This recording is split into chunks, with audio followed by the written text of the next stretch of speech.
Hey, I apologize, bro. Uh, I have nothing but the utmost respect for you, fam. I swear I do. Nigga, I was on my way to the gym and I'm listening to my videos. I mean, it's 3 hours long. I'm listening to my shit, and as I get to my, you know what I'm saying, like that finishing up the book part, start talking about my homeboy's birthday, uh, I realized I came off like really fucking aggressive, like really aggressive. I could blame it on the tequila, um, and maybe I should, but what I'm gonna blame it on is again Mercury in the 12th house. I said this shit in the video too. But before I blame it on anything, man, first and foremost, as you can see, bro, I apologize. I know I came off like mad aggressive. I was like, bitch made nigga, I don't agree. You know, hey, bro, I didn't mean that as directed towards my dude per se, you know what I'm saying? But at the same rate, that is exactly, you know, I'm raw and real. That's how I approach anybody. And again, as I said, I show you what a nigga that don't give a fuck look like. When it comes to this shit, I do mean it, man. Life is pimping. I mean that shit wholeheartedly. Um, what I was trying to say, and again, the way my shit is set up, like I said, I got a lot of shit in the 12th house. Mercury is in the 12th house. Venus is in the 12th house. Pisces rules the 12th house, but you know, you can just look at Pisces and kind of understand what the 12th house is about. But there's all that Neptune and illusion and this and that and whatnot, right? So, as I was saying, or what I was trying to say, you feel me? I know I know that a lot of the shit I say, as one dude that pointed out in the comments, man, you kind of have to watch my videos a couple times and pick shit out and cipher through the bullshit. Neptune is definitely playing his part, you know what I'm saying, in illusions and fucking up the way I say shit and whatever else, right? So a lot of the shit I say, it can come out raw and real. Again, I got Aries and whatnot. It's there. And because it's in the 12th house again, it's unconscious, you know what I'm saying? I go back and watch my videos, what takes me a while even making these videos, fam. And it's, you know, to everybody and whatnot, you feel me? What takes me a minute making videos is because I got to go back and watch them first. Now, them last two videos is 3 hours, you feel me? So I ain't have the time to go back and watch them, but I'm like, either way, I know there's a fucking plethora of information here. I gotta publish these, and it's been too long. And again, as I said in the videos, man, it be a lot of that that's what holds me up from doing shit. So I know I just gotta do shit and see what happens. But off the dribble, man, like I said, that stopped me in my tracks. I was on my way to the gym, and I'm listening to my video. I'm like, okay, I got about 30 minutes left, so by the time I finish my warm-up, I should be done with like the video and whatever else. I can kick on my music, you feel me, and go right into the banging. But as I heard myself, you know, I'm listening to myself talk, and it came up to about the birthday and whatever else, and I was like, damn, man, it kind of comes off, you know, as I'm listening to myself, at least to me anyway, it really comes off as like, damn, I was talking real hard to my dude. So I apologize wholeheartedly about that, fam. And I mean, again, like I said, it can happen. That's why I really respect the people that understand. And again, this is also why it's worth understanding and whatnot. You know, I know I have the tendency to do that. And even, again, just trying to acknowledge it. And with that being said, too, let me sit this down. With that being said, too, like I said, I got a lot of shit in the 12th house. And that's self-sacrifice. It's the house of self-undoing, but it's also self-sacrifice.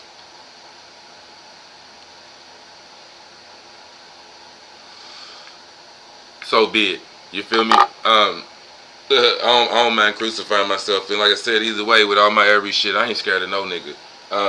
So you come, you do whatever you got to do.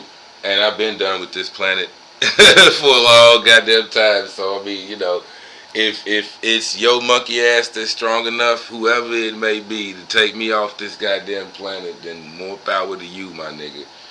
Uh, and again, man, so I'll show all y'all my shit before I really get into the shit. And so, even with that being said, again, I apologize, fam. I wasn't trying to come at my dude like that or come towards my guy like that. But it was, again, like a blend of in general way. Like I said, man, my Mercury and Aries, it works so fast and it comes from the unconscious and this and that.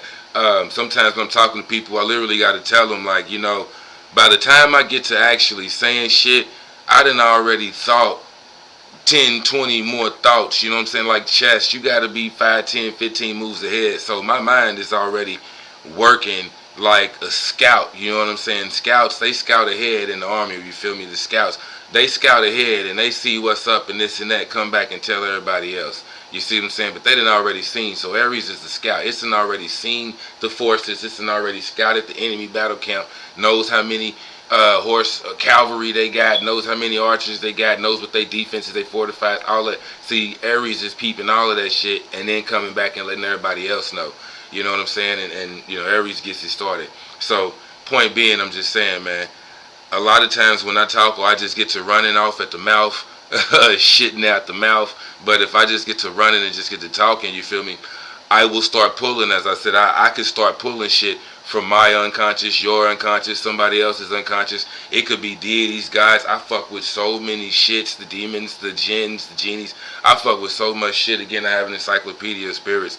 I fuck with so much shit. Sometimes when I do this, I have no choice but to apologize, fam. Like again, I have no excuses for that shit, but it was just in me and it was the spirit. I seen how that shit came out and I was like, hold on, man, nah, let me go ahead and drop another video right now. Fuck going to the gym. We could spend an hour or so doing this if we got to, but I need to apologize to my dude. I really do. And let's get to it. Real talk. I'll pull my shit out. We'll pull some shit out. And let's just rap about these birthdays, man. As I said, this is pimping. Let's rap about this destiny. My destiny. Destiny of my pops, my guy, my friends. You know what I'm saying? I mean, let's just kind of rap. But with all my shit in Aries, again, and in the 12th, it's self-sacrificing and whatnot. But it's also touched and tapped in, like I said, to the unconscious realm and to the spirit realm and whatever else. Like, that's all I could say, man. I didn't mean to talk to you like that. I don't know if it was me or somebody else or something trying to talk to you like that. Maybe that's how it has to come across for a lot of niggas and some people. So, I mean, you know, hey.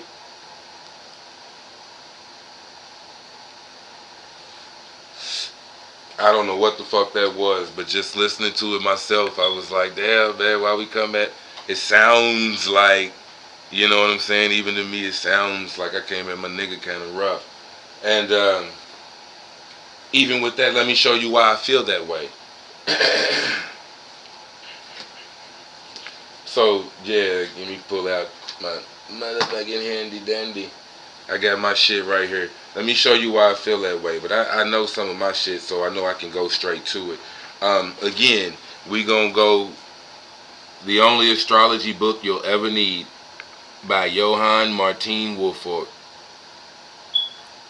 Joanna Martin Wolfort. But the only astrology book you ever need. The main reason why this motherfucker cracks is because it's got all these tables in the back of the book. Where is your Uranus? Where is your Pluto? It's got tables. See, where is your Saturn? It's got tables. Where is your Saturn? And then the tables and shit. So you can go to anybody's year, birthday, this, that, and the third, whatever. You know what I'm saying? All you need is a birthday. You go to the year, month. You know what I mean? You go to the table of whatever you're trying to find, whether it's Mars, whether it's Jupiter, whether it's Mercury, Venus. It's got all the tables in the back of this book. And it was only like $12 on Amazon. It's got all the tables. Now, again, you can get this shit, you use this shit. You might not always have your phone or however the fuck. I'm just saying, man. But you can get this shit right here. It gives you a brief synopsis. Excuse me, most of the shit's only like a paragraph or so. Like Venus aspects, right? I told you I got Venus in Aries. So I just flipped to this part. Venus aspects.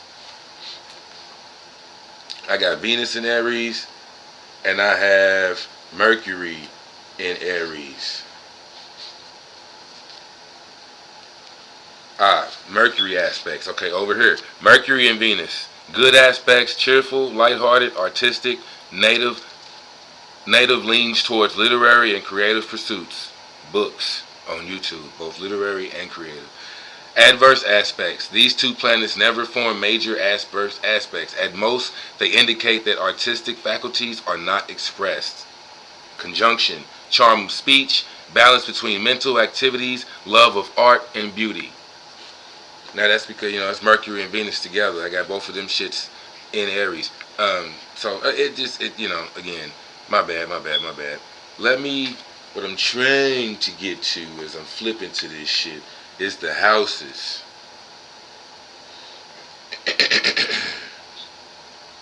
Okay, boom, here we go. I got the houses.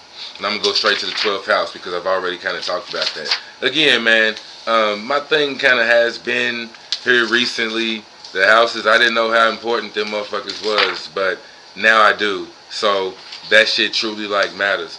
And then of course it's whatever else you got. But I want to show you my shit real quick.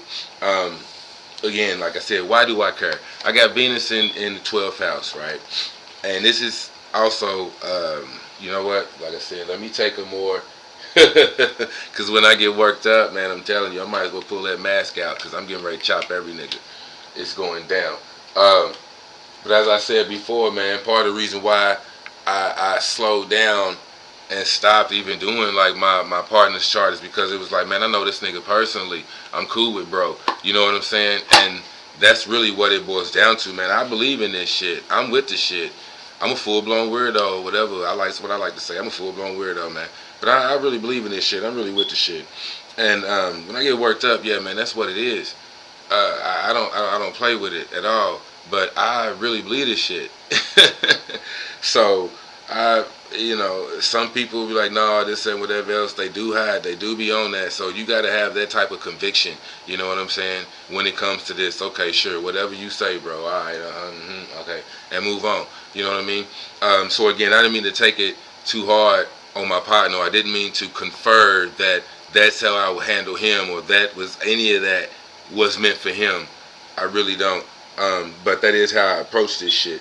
It'd be easier to do somebody I don't know, maybe some shit like that, their chart or whatever, because I can just tell them and whatever else.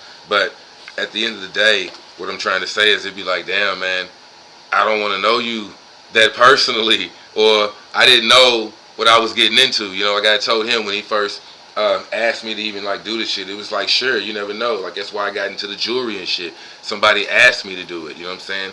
So I just started doing it, you feel me? So okay, sure, somebody asked me to do this chart. So it may be the beginning of something or whatever else, but that's how I learned. And what I learned was, I don't know, maybe it might be good for like somebody else, but somebody that I know I'm cool with and I talk to and whatever else, nah, because again, the way my mind works and all this and that and whatever else, so now, like when I talk to somebody, I know there's Mercury or Venus in Sagittarius. I know that there's the Leo this going on. I know that this is the type of shit that's at work here. I know this is the destiny. This is what's going on in the background because I got this shit in the 12th house. This is what stands out to me. This is, you know, how shit comes across to me. So it'd be like, again, how when the last video, if you peeped it or even if not, but my partner has Saturn and Gemini and whatnot, and because Saturn is so strict and he places boundaries and limitations on shit and whatnot, he's not really good at the small talk, which is what Gemini is. Or small talk is difficult / painful for him, but it's difficult, which is Gemini. It's a lot of small talk and whatever else. But bro has a lot of Sagittarius energy,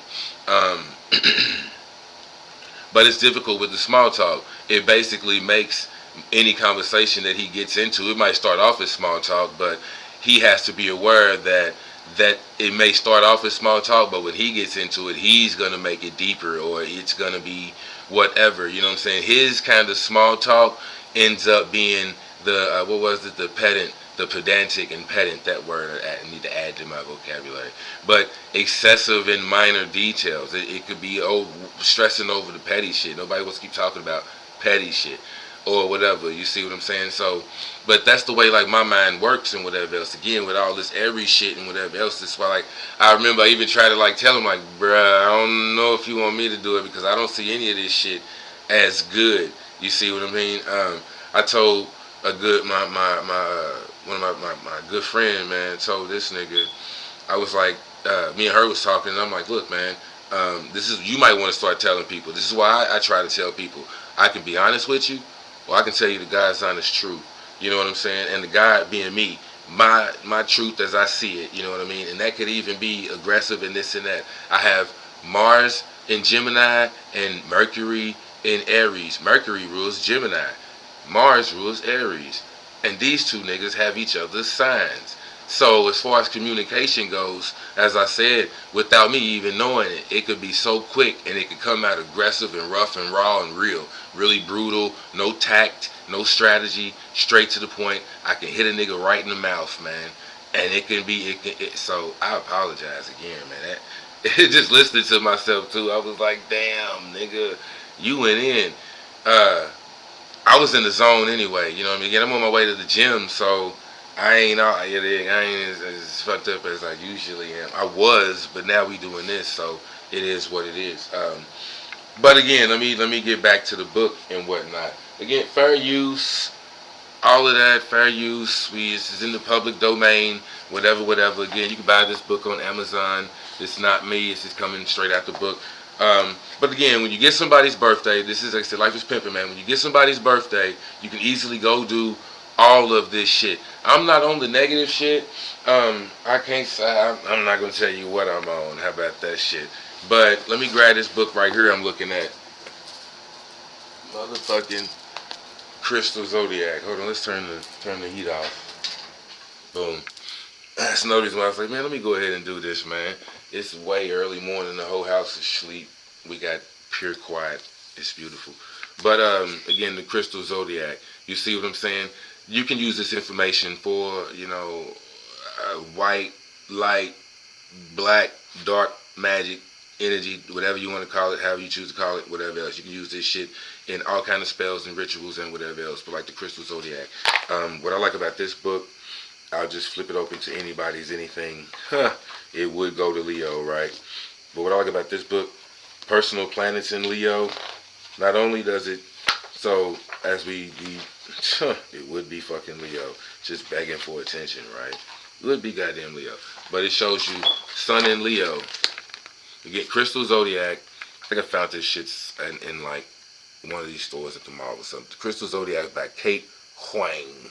Crystal Zodiac. So it says Leo, Tiger Eye, Sun in Leo, right? Moon in Leo, Labradorite, which if you watch my last chain, I had a big, long Labradorite chain. Moon in Leo. It had the tassel on it, but I had it double wrapped, so it was like way up here. But again, spiritual and Labradorite, used for spiritual awareness, mental expansion, breaking habits. Mantra, I welcome transformation into my life. All this is in this little book. Ascending in Leo. Sunstone. Ascending in Leo. Sunstone. Vitality, self-esteem boost, work-life balance, optimism. I am a benevolent beacon of light. Mantra. I am a benevolent beacon of light. I am a benevolent beacon of light. So, it don't stop. It don't stop. Nope. Yep. Nope. Keeps going. For real. Venus in Leo. Mercury in Leo. Mars in Leo. You see what I'm saying? I can't remember if it gives you a stone to go with it. But I ain't trying to get into all of that. For real. But, Crystal Zodiac, you can use it for whatever you want to use it for, but this is how you help people out. You see what I'm saying? Again, as you've seen, the Mars in Leo, Venus in Leo. I like books like this because they go a little bit more in depth. Next thing out was Scorpio, but Ascending in Scorpio, Smoky Quartz. Ascending in Scorpio, Smoky Quartz. Smoky quartz used for calmness, protection, cleansing, and positivity. Mantra, I let go of fear and move forward. I let go of fear and move forward. I let go of fear and move forward. Ascendant in Scorpio. Hell, that's my sister. She's a Scorpio rising. But the main thing was, you see, Venus in Scorpio, Mercury in Scorpio, Mars in Scorpio, right? Well, hell, since we got it, and let's go ahead and do this. Let's put the two together, right? Let's put the two together so that we can see if they match up. Or again, this is how you get well-rounded. Also, it shows you my level of detail and research and whatever else. If I want to know a nigga, I'm going to know a nigga. I will go in and find some shit and figure all this shit out. But again, we have the only astrology book you ever need. And it also, we have houses here, I was at the houses, but let's go to the planets. It's only a flip away. There's Mars, Venus, boom. So Venus in Aries. Venus in Aries, right? We're just going to read from the book. And again, this is put my shit out there. But Venus in Aries. This position of Venus gives a responsive and impulsive love nature. You are the kind of person who falls in love at first sight and never thinks once before following the dictates of your heart. You are strongly sensual and feel you are at most complete when you are emotionally involved with someone. Physical appearance is what attracts you first, but to sustain a love affair, you must also find mental compatibility. You are turned off by a sloppy appearance or loud, vulgar behavior. Okay? Now, that's straight. That's the only astrology book you'll ever need. So you take Venus in Aries. It gives you a responsive and impulsive love nature. Now you put that shit in the 12th house, Venus in the 12th house, emotional and sensitive. You are capable of giving true and selfless love. Venus in the 12th house is emotional and sensitive. You are capable of giving true and selfless love. You are most content when leading a private and secluded life. There is a possibility of a secret love affair. Good point, artistic and creative urges. Bad point, danger of an unhappy marriage or sexual alliance. So, Venus in Aries with Venus in the 12th, you see what I mean? Sensible, capable of giving true and selfless love. So if I'm the type of person who could fall in love at first sight and never think once, so that means I'm immediately giving true and selfless love.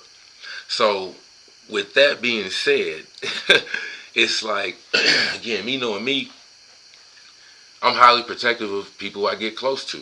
Again, private and secluded life. That's why it's kind of hard to do these videos and this and that and whatever else, man.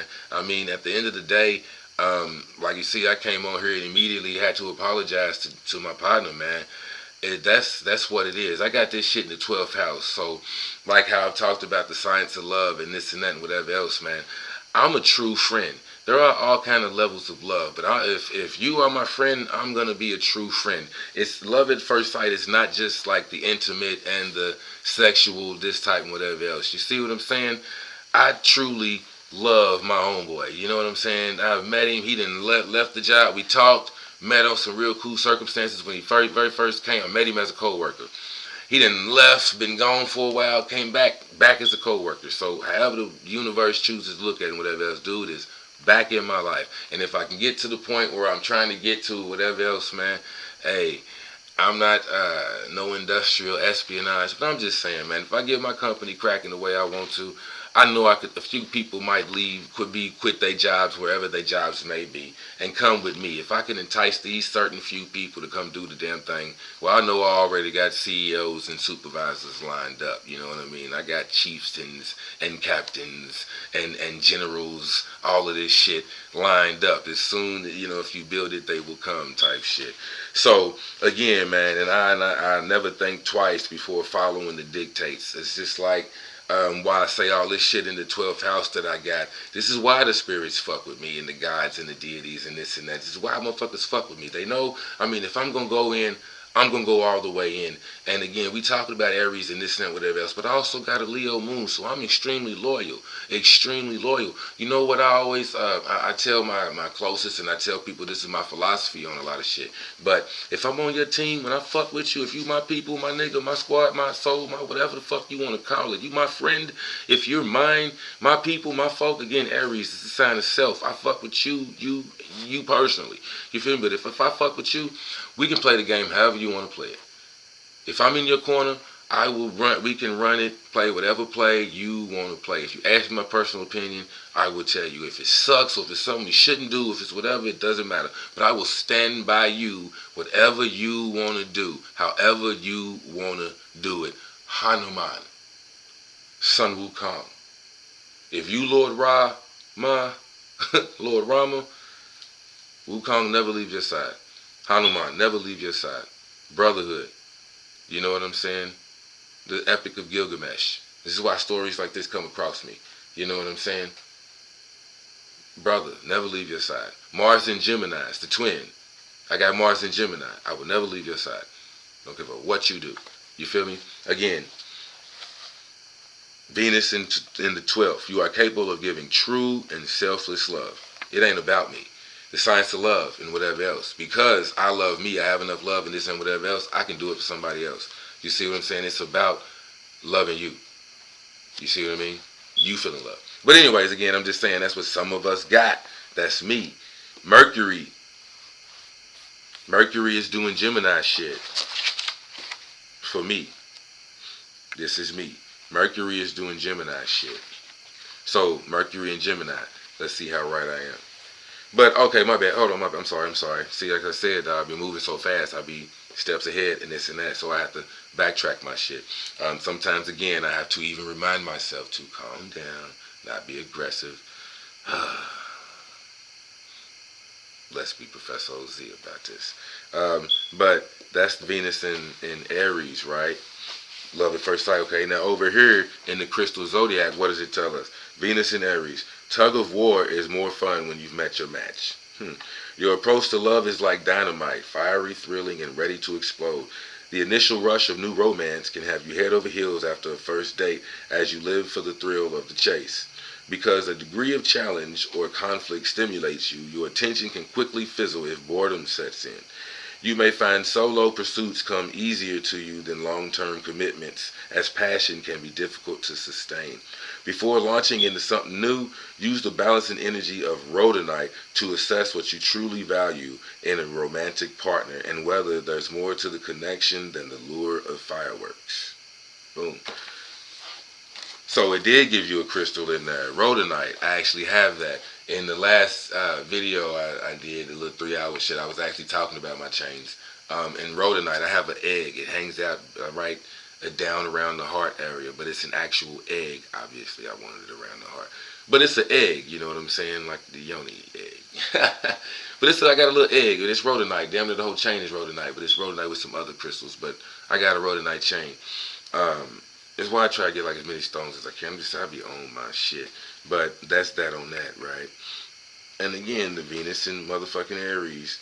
So the fire, we just read Venus in Aries. Again, if you need to roll that back, you can. Like I said, I move so fast, I can't do that. But if you can roll it back, you can. That was Venus in Aries after book. As a Venus Arian, you attract friends. Okay, all right, my bad. Right, okay, so we read that one. Let's read this one more time. The position of Venus gives a responsive and impulsive love nature. You are the kind of person who falls in love at first sight and never thinks once before following the dictates of your heart. The initial rush of new romance can have you head over heels after a first date as you live for the thrill of the chase. See what I mean? So it's kind of playing in again, you know, boom, boom, boom, boom, boom. As a Venus Arian, you attract friends because of your demonstrative and enthusiastic attitude. You like to bring unexpected gifts to those you love. People with Venus and Aries are a curious mixture of sentimentality and aggressiveness. Again, it's like the God of War. It's what I was just saying. I had to apologize. It's like I love you, but I hate you. But there's a thin line between love and hate. So it's also like, again, like I hate to love motherfuckers. You see what I'm saying? It's like, even with that, the amount of love you have for somebody is damn near, it directly correlates to the amount of hate you'll have for somebody. Which is why, like they used to say, like kids back in the day, you know, when kids, when they keep getting hit or they keep messing with you and whatever else, oh, it's because they really like you. That type of shit that you tell kids, oh, she just likes you, she just likes you, that's why she's messing with you, trying to get you all riled up, she just likes you. But it be that type of shit, like for you hate a motherfucker so much because you love a motherfucker so much. Or even on a deeper level, you hate a motherfucker so much because they actually are directly representing tendencies that you fight so hard to repress, or you don't even let yourself know that you're capable of doing the exact same things. And you love you. So because you love you so goddamn much, you hate a motherfucker that directly represents the negative aspects of you. That which would make you hate you. So you hate them for making you hate you. Follow the logic. Anyways, people with Venus and Aries are a curious mixture of sentimentality and aggressiveness. Your emotions are easily touched, but you are also demanding and somewhat selfish. Others should not expect you to settle down into a calm domestic peace. You are too restless and flirtatious, too enamored of amour. Too in love with love is what that means. So again, before launching into something new, use the balance and energy of rhodonite to assess what you truly value in a romantic partner and whether there's more to the connection than the lure of fireworks. That's Venus and Aries. So you got to be able to, you know what I'm saying, do certain shit. Now again, I got this right here. My partner has Venus in Capricorn. So if I flip over here to Venus in Capricorn again, we'll do the same thing. And like I said, you can do this shit on any level, whatever. If you're looking for the negative aspects, like again, for those people who are going through some whatever shit, again, I'm not getting into what you're gonna use this information for and how you use it. Or I guess I'm not gonna get into why you're using it. I'm just gonna say how it can be used for or against you. You see what I mean? Somebody on some negative shit, if they get your birthday, they can look up all of this shit, figure out again what you like, what you care about, what makes you move, what makes you tick, the shit that's going on in the background that you may not even be aware of. So they can play you, manipulate you on different levels, you know what I'm saying? Manipulate you through your Mercury and Capricorn. Manipulate you through different shit. You see what I'm saying? This, like I said, Venus in Capricorn. So my Venus in Aries, I'm quick to fall in love. I'm quick to this and that and whatever else. Again, the beauty and this and that by being in the 12th house and whatever else. You know, appreciate art and beauty and whatnot. So a motherfucker can show me something, a painting or just some whatever else, you know what I mean? And I'm quick to rush off and do some shit, you know what I mean? Or like I said, Aries is the scout, but Aries is so fast, it's fire energy, man. It's quick to do some shit. I mean, it already did some shit, like how I got to apologize, man. I would have already said some shit, done some shit. Aries is an amplifier, but Aries will put you in situations, most fire signs, because they react so quickly. It's fire.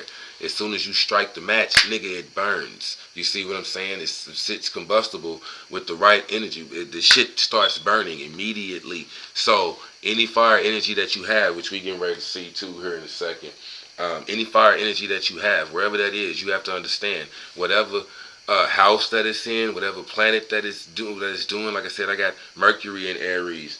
I'm over here looking at Mars in Sagittarius, right? Mars in Sagittarius. Mars is in the fire sign, so Mars is amped up. You see what I'm saying?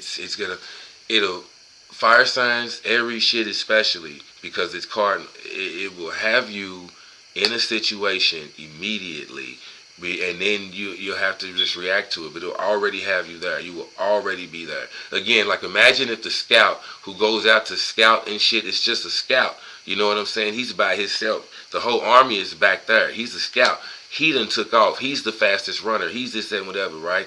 He done took the fuck off. He's a scout. You know what I'm saying? Or the messenger, like in 300. He done went over by himself. So if he do the wrong thing, or if he moved the wrong way, or if he's too rash, you know what I'm saying? If he gets caught, he's by himself in enemy territory.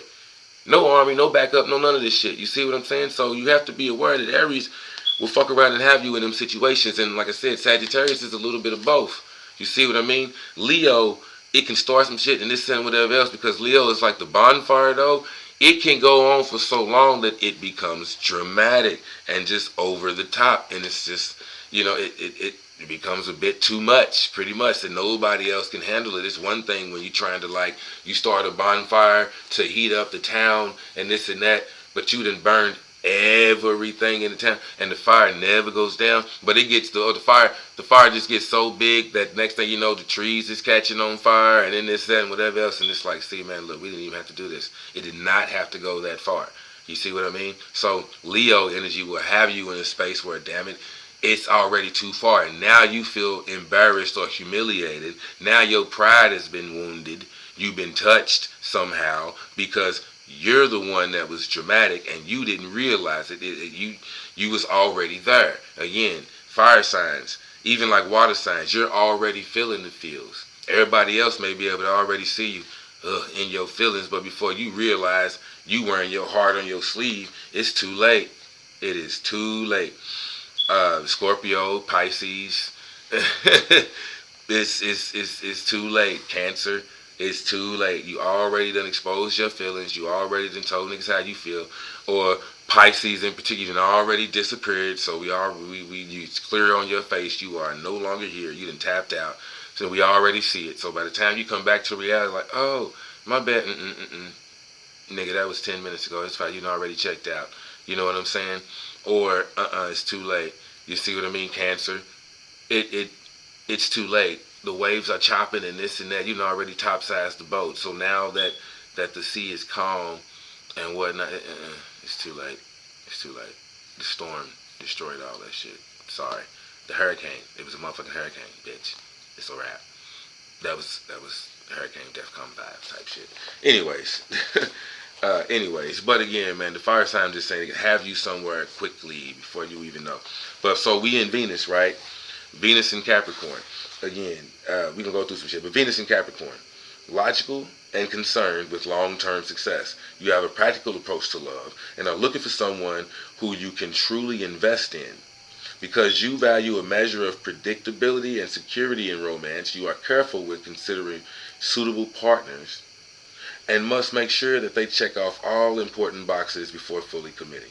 Once paired, you are a trusted and devoted lover who does not shy away from responsibility or hardship. That's Venus in Capricorn. Down for the long haul.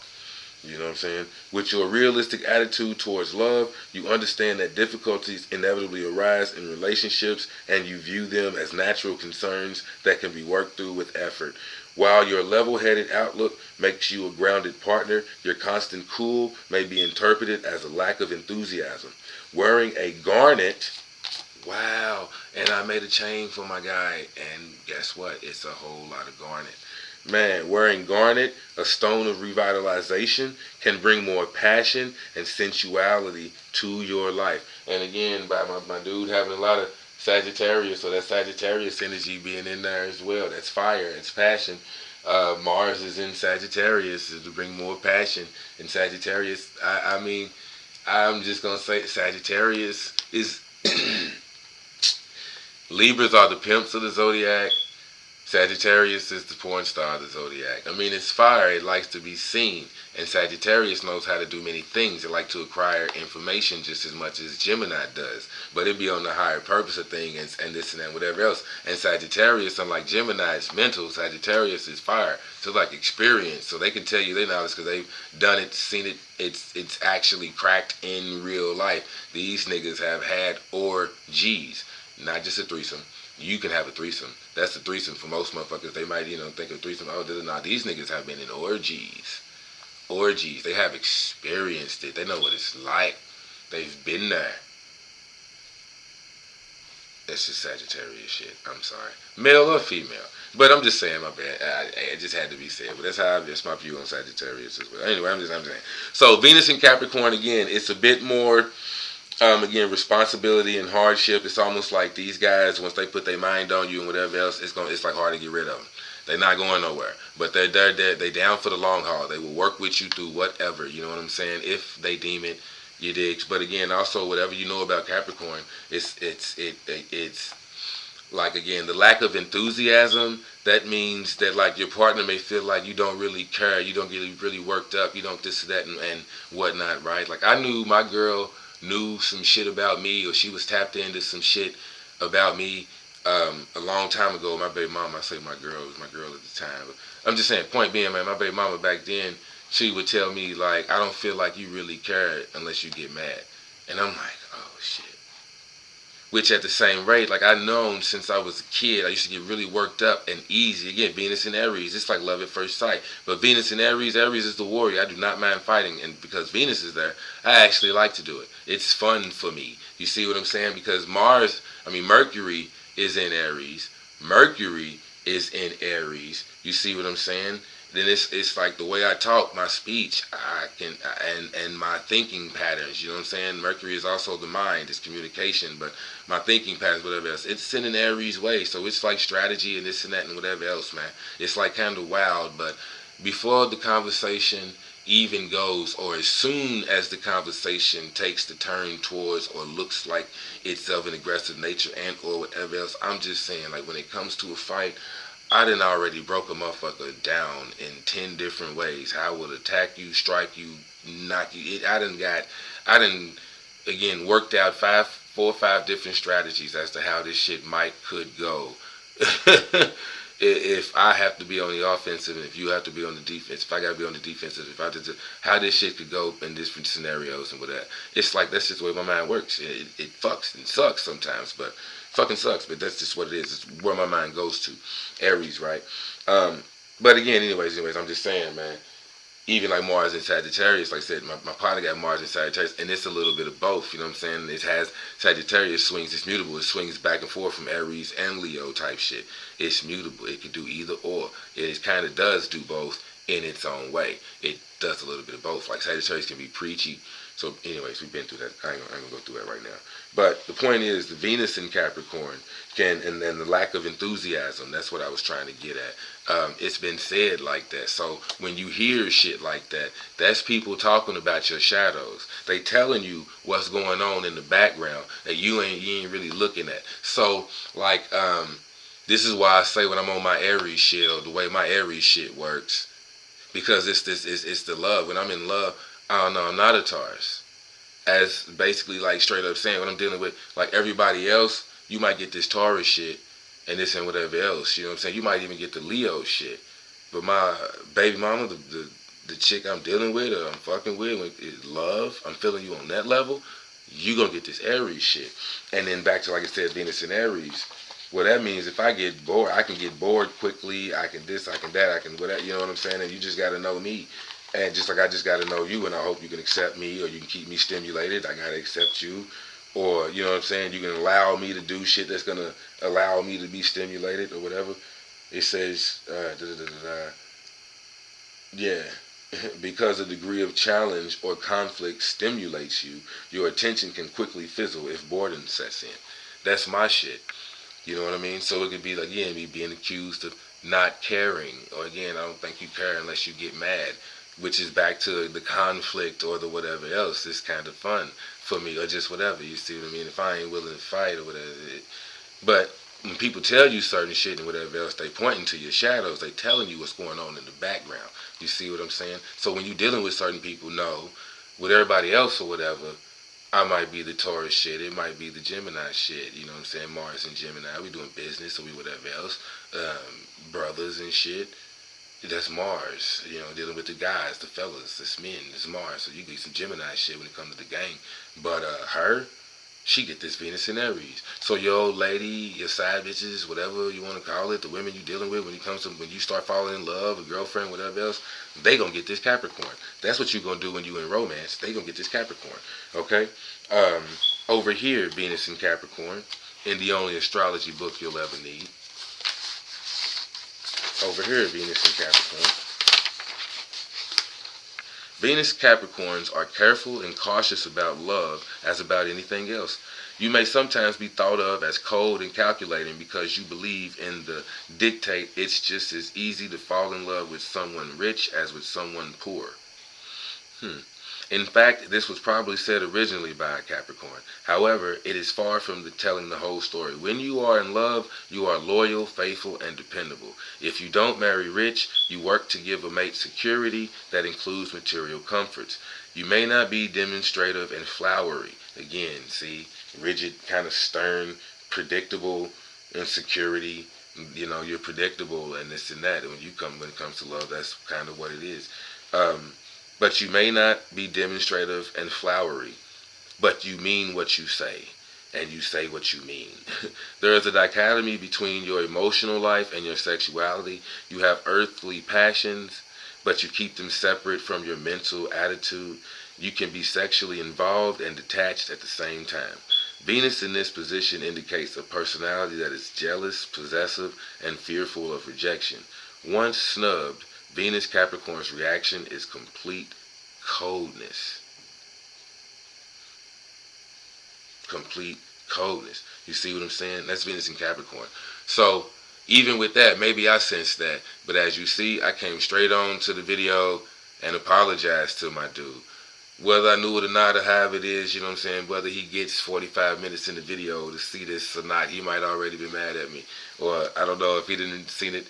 Oh, however, but, you know, again, once snubbed, Venus Capricorn's reaction is complete coldness. You know what I'm saying? like I said, I just stopped on my way to the gym. Came back in here to do this video. I don't know if he'll see it, catch it, or whatever else by the time I get to work and see him or whatever.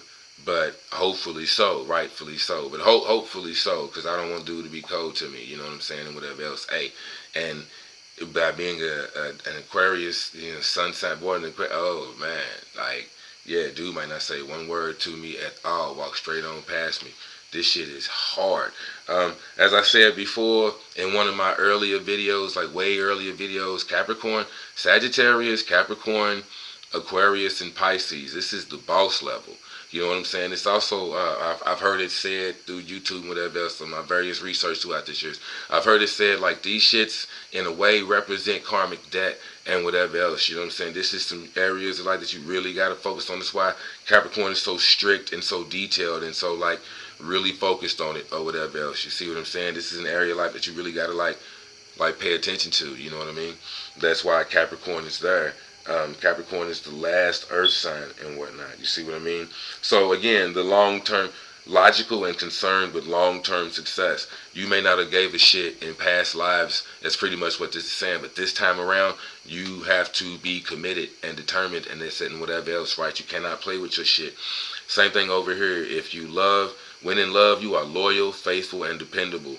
That's what it's coming down to. Being more stricter about who you love and whatever else. And I'll also throw this gem in here too, my interpretation of the shit. But this is also, again, sharing with everybody how you can start to correlate pieces of the puzzle and this and that too, right? So by having like a Sagittarius moon and Mars in Sagittarius, them two motherfuckers motivate you. I mean, the moon is like your emotional self, your emotional body. You see what I mean? And Mars is your passion. It's what drives your car. You see what I'm saying? Or what car you driving, so to speak. You Mars and Sagittarius, nigga, you driving something hot. I've heard it said, again, this is my interpretation of the shit, but I've heard it said that like fire signs, because they all about experience and this and that and whatever else, majority of fire signs, they have a big dick. It's going to put them, at the end of the day, we end up in a lot of sexual situations. So when you end up seeing a lot of fire or fire in certain positions, it damn near grants that person a bigger dick, or just sexual prowess. How about that? It sometimes, maybe it's not about the motion in the ocean, but it's whatever the fuck. I don't know. Some niggas have hella tongues. How about that? But anyways, point being, it just grants you more energy in the sexual ability and just more sexual energy. You see what I mean? So again, therein like lies the test. You see what I'm saying? You'll be more predictable, more this and that and whatever else. But when somebody does catch you and in love and whatever else, boom, now they got you. They got a whole Capricorn. You're loyal, dependable, this, that, and the third. And by having the moon and Mars in Sagittarius, you know, once you find somebody that you're loyal and dependable with and this and that and whatever else, right? Then you could turn into the porn star and this and that and whatever else. They'll figure out that you like this and you like that, and it's this and it's that and it's whatever else, right? And they may be trying to get more of that out of you and this and that and whatever. But because again, we got that Capricorn right there, man, it makes you more calculated and more this and more that. You see what I'm saying? There's the, yeah, hell yeah. Now, like I said, Mars in Sagittarius. If we take a step back real quick to Sagittarius, Mars in Sagittarius, focused on the bigger picture. No, that's my bad. Mars in Sagittarius. Spontaneous and vigorous. You act in the moment and have great bursts of energy when inspiration hits. Your restless and instinctive drive seeks out hands-on experiences and are stimulated by the unknown. Always on the go, you excel at extending into new territory and making quick decisions, but aren't as well equipped to handle small details or nuances. Now, not equipped to handle small details or nuances. First thing that comes to mind is correlating that right back to the Saturn and Gemini that we just talked about. Saturn and Gemini in the last video, and this is still on my guy, Saturn and Gemini with Mars and Sagittarius. You see what I mean? That Saturn and Gemini makes it real difficult for small talk and this and that. Mars and Sagittarius means you aren't as well equipped as other people to handle small details and nuances. So not being able to handle like small details and nuances with that Saturn and Gemini shit and whatever else, that kind of makes you like accident prone. You will get pissed off at being accident prone. You see what I'm saying? But by not recognizing this is you doing this shit to you. You see what I'm saying? This is why I feel like before, you doing shit to you. We doing this shit to ourselves, you know what I mean? Um, but again, yeah, there's that shit. Restless and instinctive drives seek out hands-on experiences. You seek out hands-on experiences, and the Saturn and Gemini, that's exactly what you need to do. You see what I'm saying? It was like developing your mind. You're gonna have to like do this shit. Sagittarius is travel and whatnot, so it's like again, like you have to travel and get it in and whatever else. Again, like I kind of said before, it almost sounds like a long military career. You going different places and just whatever else. Again, Sagittarius, and you like to talk with the Gemini and shit. Like your talk is more serious than this never. You could have been like a lecturer or something or whatever. You know what I mean? Once you get your craft and you got your this and that and whatever else, you know, you got all this power. Even Lilith in Sagittarius, it gives you a lot of power as like the preacher type of dude. You know what I mean? As long as you ain't, because so many people would listen to your calling and your this or your that. We had talked a while back about you going to school, doing like some herb thing. I can't remember the exact thing, but wanting to be like a botanist of some sort and whatnot. But just again, you know, that Mars in Sagittarius, it really is like through experience, it really does give you the ability to be like a preacher, someone who has higher knowledge that can share the higher purpose of things and the higher learning. That's one of the themes of Sagittarius. Um, but yeah, you know, that's Mars in Sagittarius. Now we come over here and we go to Mars. Oh, we come over here and we go to Mars and we check out what it says. Mars in Sagittarius in the only astrology book you ever need. So again, like I said, you can take this book, go to all kind of other books, and do shit. But we just in these two books right now. Mars in Sagittarius. The power of Mars exhibits itself in brilliant flashes. It promotes courage, independence, and daring. Dashing and inciting actions may be, you are easily distracted. Your attention becomes riveted to a new plan, and your meteoric enthusiasm turns in that direction. This does not mean you do not accomplish anything, for you can produce remarkable results in a short time. Passionate and sensual, you may have numerous affairs because of your open and exploratory nature. Your look on emotional commitments as a form of personal restriction. You look on emotional commitments as a form of personal restriction. So, see how that shit, Mars in Sagittarius, with, let's go back to the Venus in Capricorn. Venus in Capricorn. Again, not to say it like that, but I look at Capricorn and Aquarius niggas as these niggas be afraid of feelings, right? They don't deal with them well. But again, they're cold, calculated. This is what it is. This is winter. Either winter is coming or it's definitely here, nigga. That's Mars. I mean, that's Capricorn and Aquarius. Capricorn winter is coming, so it's shutting shit down. Let's finish the mission. Type shit. But again, you look on emotional commitments as a form of personal restriction. Personal restriction, so that'll make you want to run. But again, personal restriction. But once paired, you are a trusted and devoted lover who does not shy away from responsibility or hardship. So again, the Venus in Capricorn mixed with the Mars in Sagittarius, that's where the restriction will come from. You'll feel like it's restriction if they put a lot of responsibility or hardship on you. You see what I mean? Or you'll feel like that. Well, yeah, that's that. You see, peep the correlation. It's the responsibility and hardship. With your realistic attitude towards love, you understand that difficulties inevitably arise. So by having Sagittarius, you feel me? Personal restrictions, emotional commitments, it's because you so goddamn real with this Venus in Capricorn. You already know there's going to be some this, some that, some that, and some this. So either it's just going to be a no-go as far as you'll be cold and completely shut off. With emotions, this is just fucking. That's it. Or it's just a sexual thing. Like, that's it. You ain't kissing me. I'm not doing that. That's even more of a sensual passing thing anyways. Kissing, tongue kissing, French kissing. I bet that's not really your thing. You might know how to do it, or you may have done it for the experience, but again, like how it says here, predictability and security, that's not necessarily what's going to happen. Or if that is your thing, it's going to be predictable and this and that. And when it comes to, again, kind of like Venus and Capricorn, we got to set the mood, we got to do this, we got to have that, we got to whatever. I remember in this astrology book that I got when it talks about Capricorn, and again, this is why you, multiple books, you can cross-reference all kind of shit. If I had this astrology book available, it is, but I don't feel like running over and grabbing it too. But it would show you some more shit. But because Venus is in Capricorn, I would go to the sextrology book and look at Capricorn. But this person is a whole Aquarius, so if somebody else, but it's a whole Aquarius. So if you was a female trying to figure out this person, it's a whole Aquarius. But go to Capricorn and do some Capricorn shit. You'll blow their fucking mind. You'll blow their unconscious mind.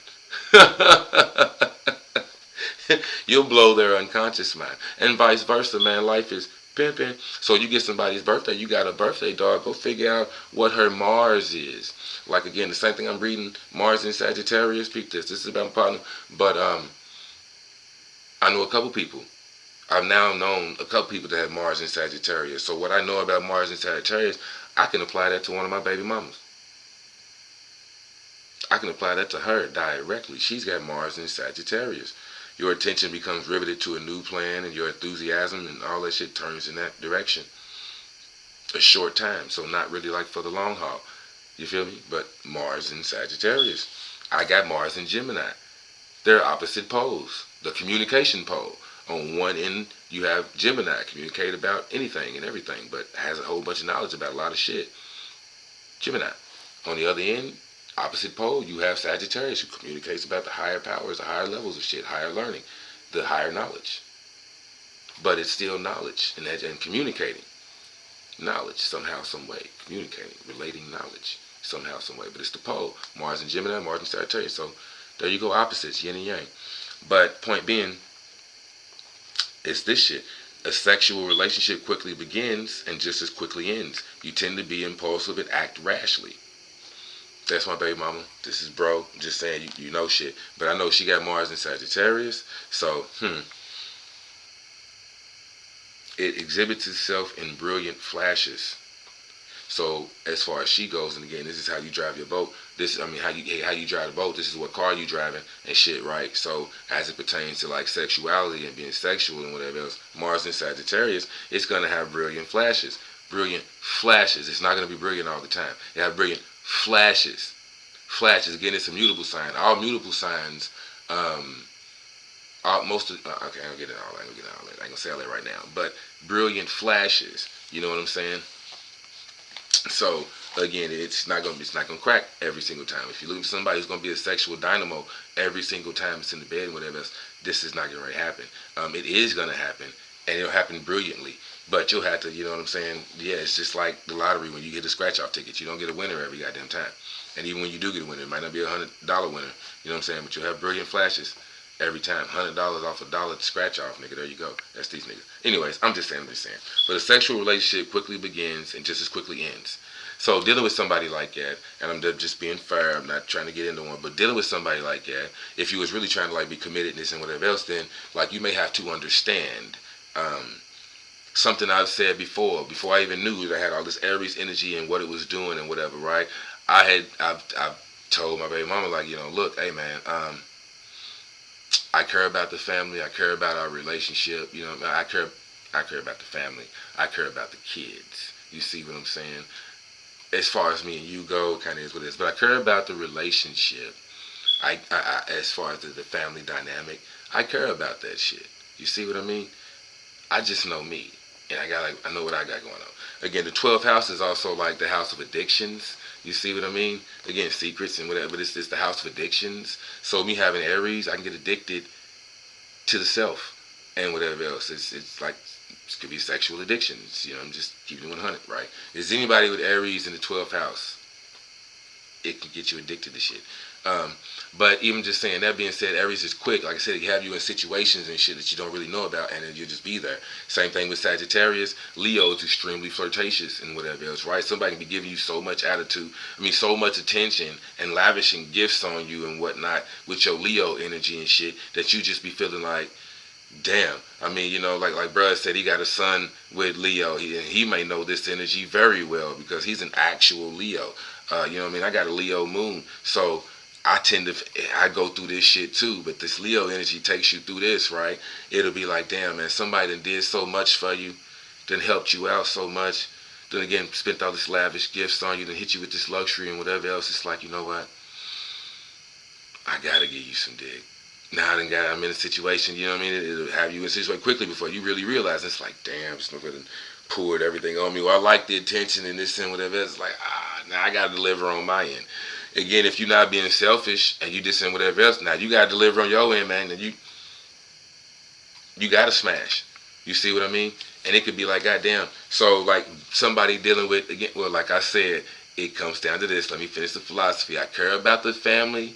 I care about the kids. You see what I'm saying? I care about the kids. I care about the family. But I know me and I know what I go through, and I get fucked up from time to time. You feel me? I drank, I smoke.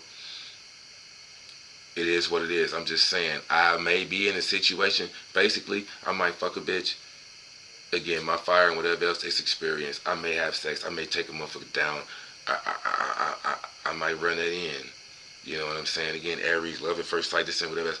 I may, the thrill of the chase. I may chase a motherfucker. And I done did all this and did all that and finally caught him. Just to walk away. You know how mad that would make a motherfucker? Or you done beat up this nigga, whooped that nigga, did this, that, and whoop, and just because you wanted to prove you was the best, Leo, Sagittarius, whatever, just because you know, your pride was at stake, but it's like, I didn't even want the bitch. Well, now she gonna bust that out your windows, or she gonna do this and do that and whoop and whatever else, because you didn't even really want the bitch. You was just, your pride was wounded, or it was just, you know, what you was on. Or again, it was just a challenge. Aries got away. It was just a challenge. You just wanted to prove, nigga, can't no nigga whoop me. You just wanted to do that shit. Okay, ain't nobody better than me, depending on where it is. You know what I'm saying? Again, I got Mercury and Aries, so it's like I'm thinking, because you thought it was a good strategy, just want to see if it would work. You know what I mean? Just to see if it would work. Mercury and Aries. I'm not an Aries, you know, I'm a Taurus, but Mercury and Aries, it was a hell of a strategy. You just want to see if it would work. See what I mean? Again, even Sagittarius and whatever else, it was a hell of a plan. Hell of a plan. Again, this is Ireland. It was a hell of a plan. You just want to see if it would work. Experience. Or it was a different plan. Just you know, it worked that way that time. But I want to have it work if we did it this way this time. Just because it was a plan. You just wanted to do it.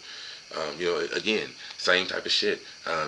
You may have numerous affairs because of your open, exploratory nature. Look, over here, you can fuck the shit out of her throat.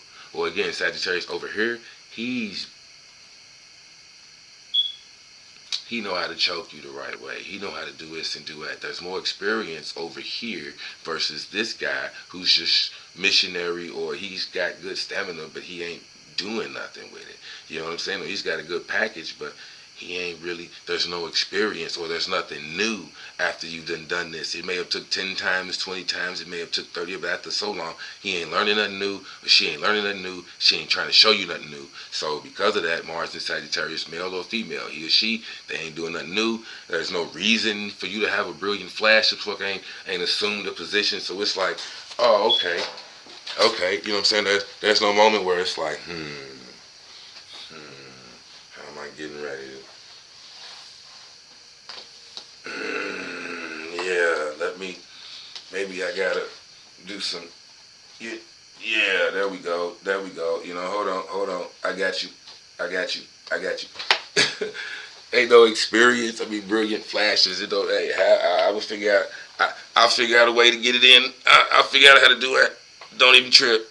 How about that? Can you good with that? I'm good with that. Stay right there, ain't nobody looking. Or whatever. That's Mars and Sagittarius. They ain't got no spontaneous, no spunk, no habit. You know what I'm saying? Then you might just move on to somebody else. You know what I mean? So again, it would be like the Mars and Sagittarius experience, as it seems, as you see, and whatever else. But the Venus and Capricorn. But you have to tell them, look, I have Mars and Sagittarius. I'm into shit or experience this habit, you know what I'm saying? I might come across an experience, I might not.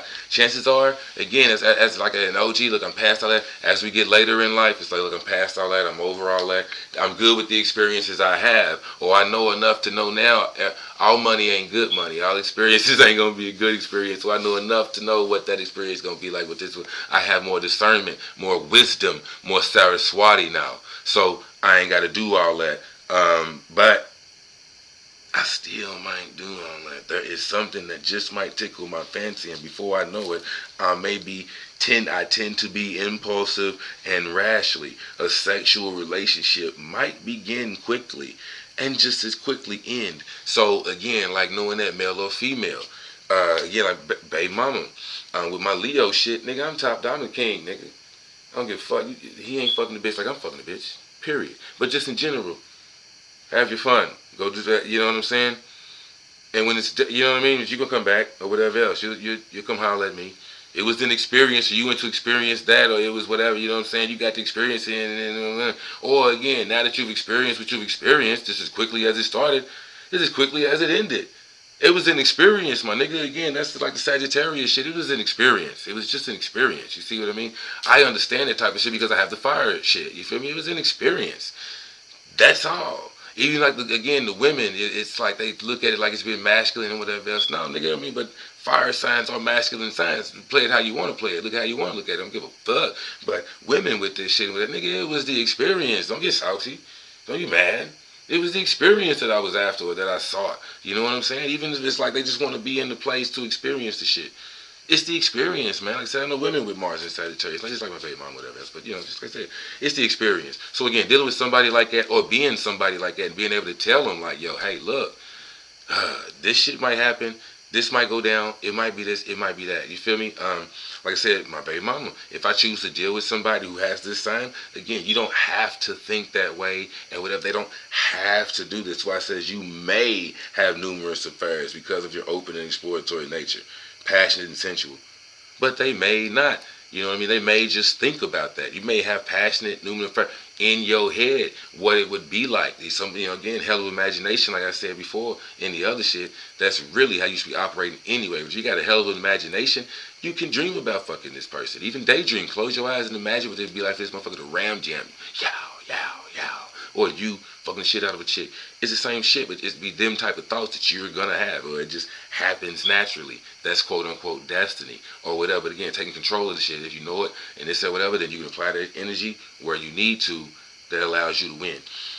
But again, just knowing, like I said, even knowing you're dealing with somebody like that or whatever, same thing, like I said, with my Aries shit, look, I may end up in a situation and I gotta knock a motherfucker down. My Aries or my Leo. I got, as you see, I got both of this shit. It's some prominent fire in my motherfucking chart. And it'll end up having me in situations or whatever else. Just like I had to have the conversation with my daughter. Yo, look, you know, Daddy might do some things to fuck around and get me killed. And I know you young, this and whatever else, but just so you knew, I love you. You ain't know I was kind of whatever, but I do shit like this. Okay? Just so you know. I don't be on it, whatever else, but as I said earlier in the video, if I'm rolling with my people, my cousins or my partners, if I'm out here with these niggas, certain cats, if I'm with them, I'm down. I'm completely devoted. It's nothing but love. All heart. You getting all or nothing. And my Aries shit, I'm in for the win. I'm in for the win. I'm in for the win. All or nothing. I will get rich or die trying, my nigga. We gonna complete the mission or die trying. You see what I mean? And like a nigga with Venus and Capricorn, they devoted to long-term success, like this motherfucker said. Logical and concerned with long-term success. You have a practical approach to love. Whatever the fuck you love, whatever you're trying to get it, and I'm looking for someone who you can truly invest in, or a business that you can truly invest in. You see what I mean? It's the shit you like. It's Venus. It's all that luxury shit. So some shit you can truly invest in. It'll get you some money to do shit. But anyway, like I said, just knowing you're dealing with somebody like that, I won't leave you for a shot of ass, but it may end up happening. I might do this or I might do that or whatever else. But just I hope you understand, to me, it may be different for other people, but to me, it is just a shot of ass. It is just an experience. That's what it was. Nothing more, nothing less. Because of the fire, it may be sensual, it may be this and whatever else, you know what I'm saying? Could be some love making involved. That's a different experience. But it was an experience. It's an experience, you know what I mean? Don't take it as I'm going to leave all this and that and whatever. You know what I mean? You got to deal with somebody like that. Or if you're going to stick with them, like I said, you got to understand that, hey, look, they may just have to have that experience. Kind of what I said before, it's like the porn star of the Zodiac.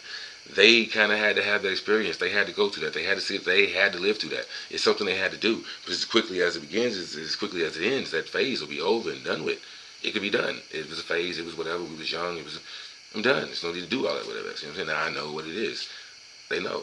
So, all right. That's Venus and Capricorn. Mars and Sagittarius.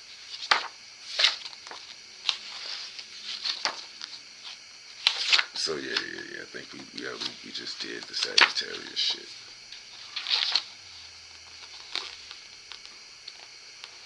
Mars in Sagittarius.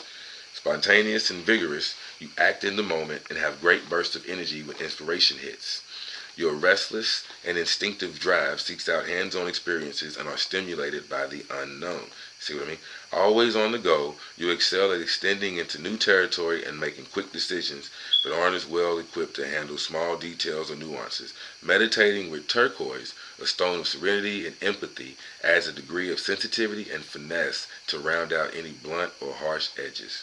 Just wanted to finish that shit real quick. Alright. So we are an hour in.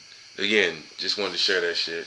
Again, and this is, like I said, this is why you should know your shit. This is why you should get up on your shit. It's just like I said, catching people, knowing people, and being able to really get into who they are and what's making them tick. Like I said, I apologize again. I went kind of hard on that. I did. But again, it's like I said, light or dark. You know what I'm saying? White or black magic, whatever you want to call it, however you choose to look at it. The information can be used, whatever it can be used for. But like I said, this is how I approach myself as well. You know what I mean? I've had this conversation. Sometimes I get mad at my dick. I have been mad at my dick. Truly mad at my dick. Like, what the fuck is wrong with you? You see what I mean? Like I said, like the book just motherfucking said, it's impulsive. It's love at first sight. It's just whatever else. It's not necessarily me. It's my dick. It's Venus. This nigga wants what he wants. He's attracted to what he's attracted to, and it happens so fast. Or it's just like I may be looking at something, or I just whatever. You know what I'm saying? Like I like to say I'm a connoisseur of beautiful women, but yeah, I ain't gonna get into all that. That's highly personal. Well, it's not necessarily highly personal. It's just I could find a better example than the one I was getting ready to use. So I ain't gonna get into all that. But I'm gonna put the Crystal Zodiac up. We can go to this other book. I told you before, you can quickly look up people. We can quickly look up people and see what the fuck they got going on. Like I was talking about, dude, my guy that was on my YouTube.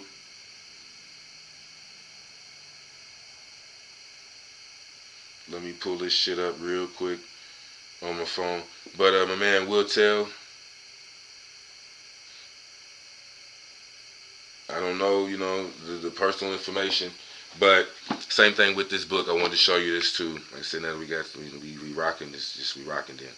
So it says Libra, Sun, Cancer, Moon. Now this book, it gives you the tables.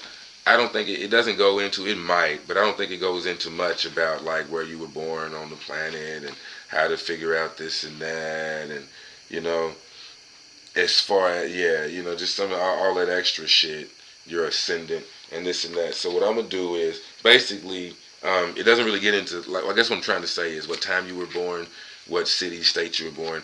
I don't think it really gets into all of that. So bro said he was born on 1975, September 30, 1975.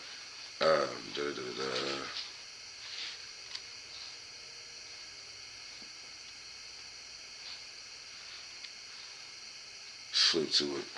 Alright, September 30, 1975. So 1970, we come to the table in the book, all the way in the back, moon tables. Go to September, January, February, September, come all the way down to 30, 1975. It says it's a Leo. We got between Cancer and Leo. Right. So on the 30th, so on the 27th, we have Cancer. On the 30th, we have Leo. So like I said about my pops, I'm more inclined to believe, okay, again, this is right, but if you knew what time you were born, like I said, in this shit, I went with 1:38 p.m. No, a.m., my bad. 1:38 in the morning. If it was 1 p.m., that would have been 13 in military time. So I went with 1:08, like basically almost 2 o'clock in the morning. I assumed you were born about 2 o'clock in the morning. With that being said, if it was about 2 o'clock in the morning, September 30th, 1975, you would be a Cancer. A little later in the day or a different time might give you a Leo moon. Now, you would know more about that than I do. You see what I'm saying? And as far as which one, like how I went to my father was in the same category. Um, if I slide back to 71, again, January 29th, it's my bad, not 71, 51. If I slide back to Pops at 51, it's like, yeah, it was Scorpio. You know what I'm saying? The 29th, the 27th, it says Libra. But on the 29th, it switches to Scorpio. Like I said, 2.5 days. It's not exactly, so you really, on them type of days, you got to know. So that if it was January 28th, it would be Libra straight up. But even on the 27th, you got to look because it's phasing out of Virgo going into Libra. So at some point during the day on the 27th, it might have still been Virgo. So at some point during the day on the 29th, it might have still been Libra. But it eventually been Scorpio. So you would, if I was you, I get this type of book. I would, even like I said, the main thing is you can take this type of book. Once you get the knowledge, you can go on YouTube and catch you as many 10, 15-minute videos. Click on any astrologer that resonates with you. Could be black people if you want to know how black people think or whatever, you know what I'm saying? But just click on any astrologers that really resonate with you and listen to what they say.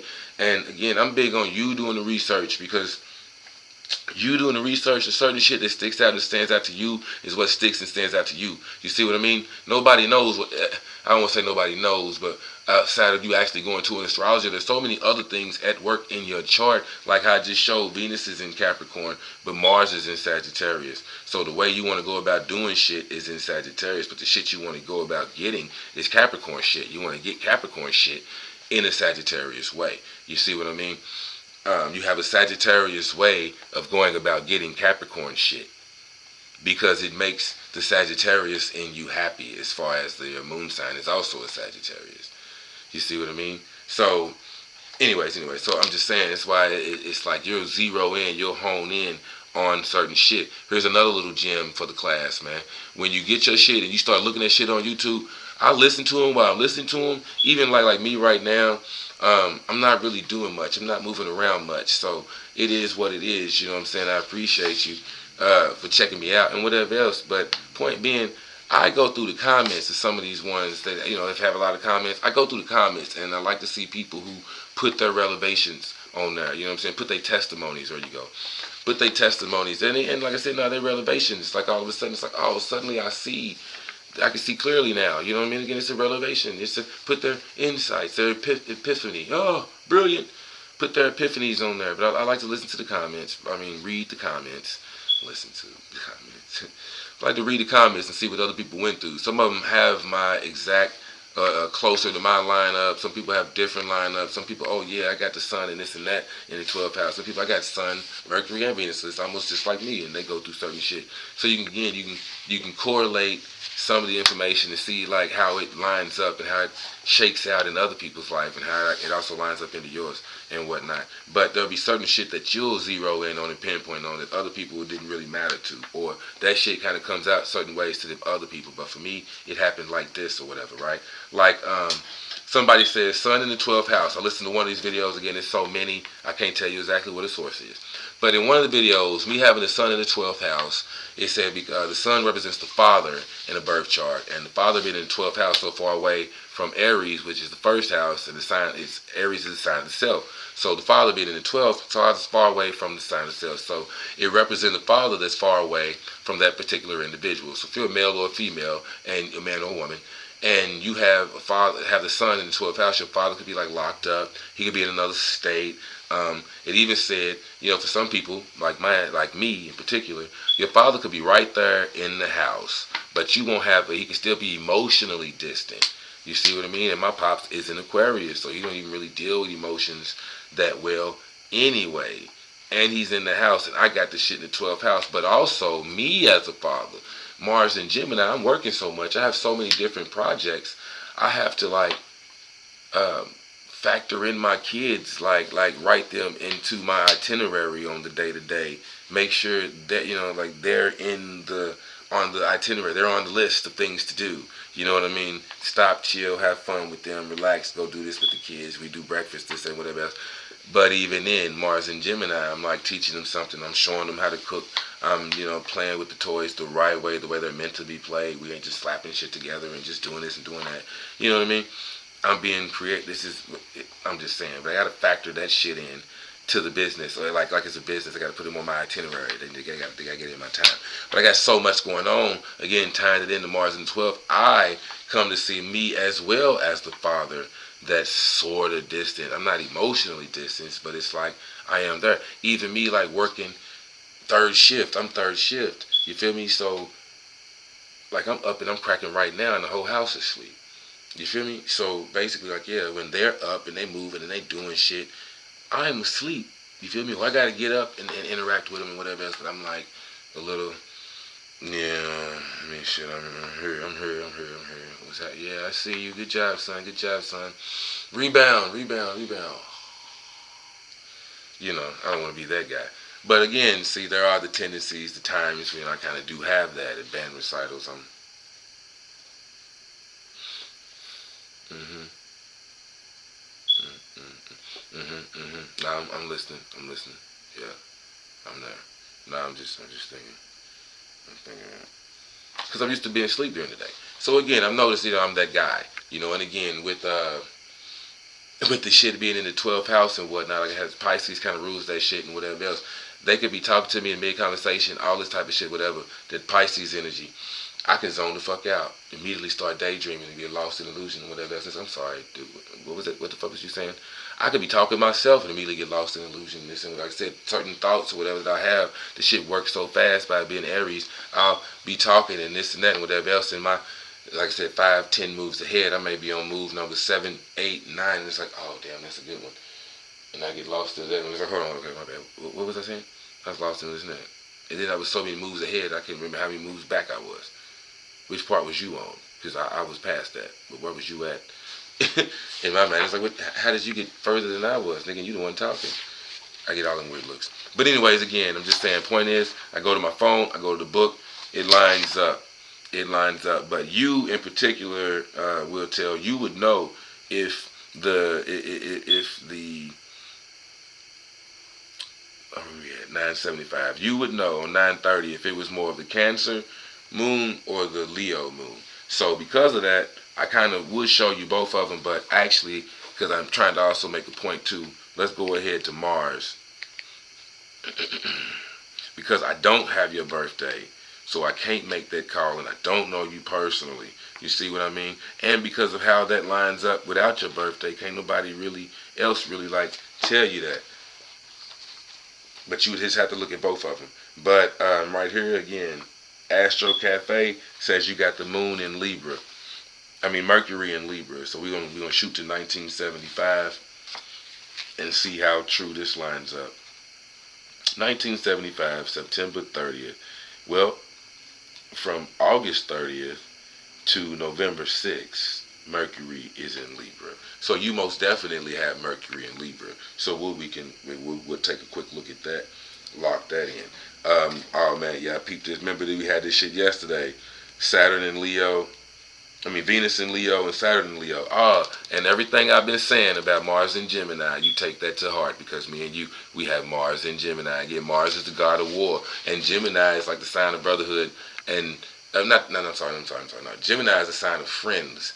You know what I'm saying? Aquarius is a sign of brotherhood, like that so association and whatnot. Gemini is friends, like, you know what I'm saying, your day-to-day acquaintances, that and whatever else, right? But just having like Mars there, you're quick to, well, again, that's where a lot of strategy is and whatever else. But Mars and Gemini, right? It gives you that edge, you know what I'm saying, of aggressiveness and whatever else, right?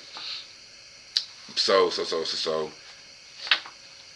we definitely know Mercury, and again, you can go to whatever else, but again, aside from your houses and your rising sign and your moon, for some people, you get a definite moon sign. For other people, you don't. And for that reason, like I said, I'm just going to right now kind of skip over that. You would know if you had more of a Cancer moon or more of a Leo moon. I think in the last video I started talking about the Cancer moon because that's what it popped up on here. But as I'm looking in the book, as I said before with Pops, it might be a Leo moon, fam. But we're going to go to Mercury. I should have pulled that other shit up. But we're gonna talk a little bit more about the Saturn and Gemini. Again, this is my take on shit. This is my take on shit. Okay, this is just how I. This is I'm sorry. This is my take on shit.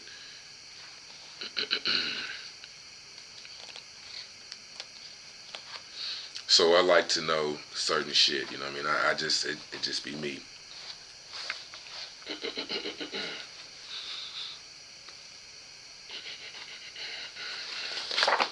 You know what? And not just that. Not just that. What I do with the Crystal Zodiac.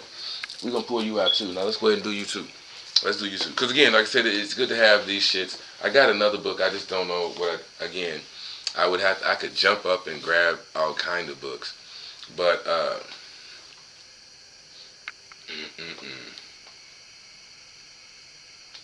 I got another astrology book.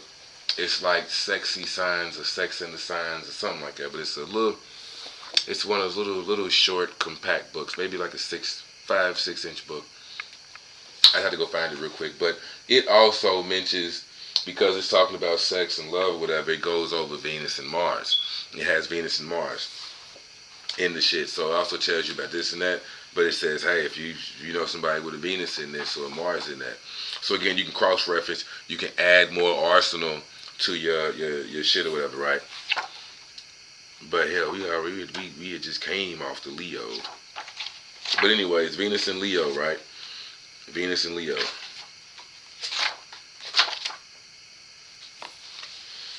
Remember the last video I was saying, bruh, this is what we'll tell. In the last video I was saying,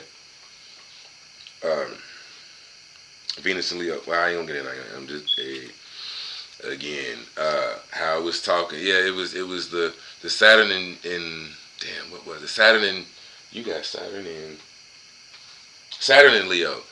We was looking at Saturn and Leo, and it was like, right, your self-realization. That's what it was. The Saturn and Leo and the self-realization and whatever else. Remember, it was like, yeah, these people, a lot of people that can be showering you with gifts and all these luxurious things, spa days or whatever. Niggas can literally be massaging your feet. Your women can literally be massaging your feet, doing all of this type of stuff, trying to make you feel like the king you feel you are. You know you are. You act like, with this Venus and Leo, you act like you the king when it comes to love. Or as soon as motherfuckers act like they want to love you, or you want to love me, or when it comes to being in love with me, Mr. Venus and Leo, when it comes to loving me, bitch, you gotta treat me like a king.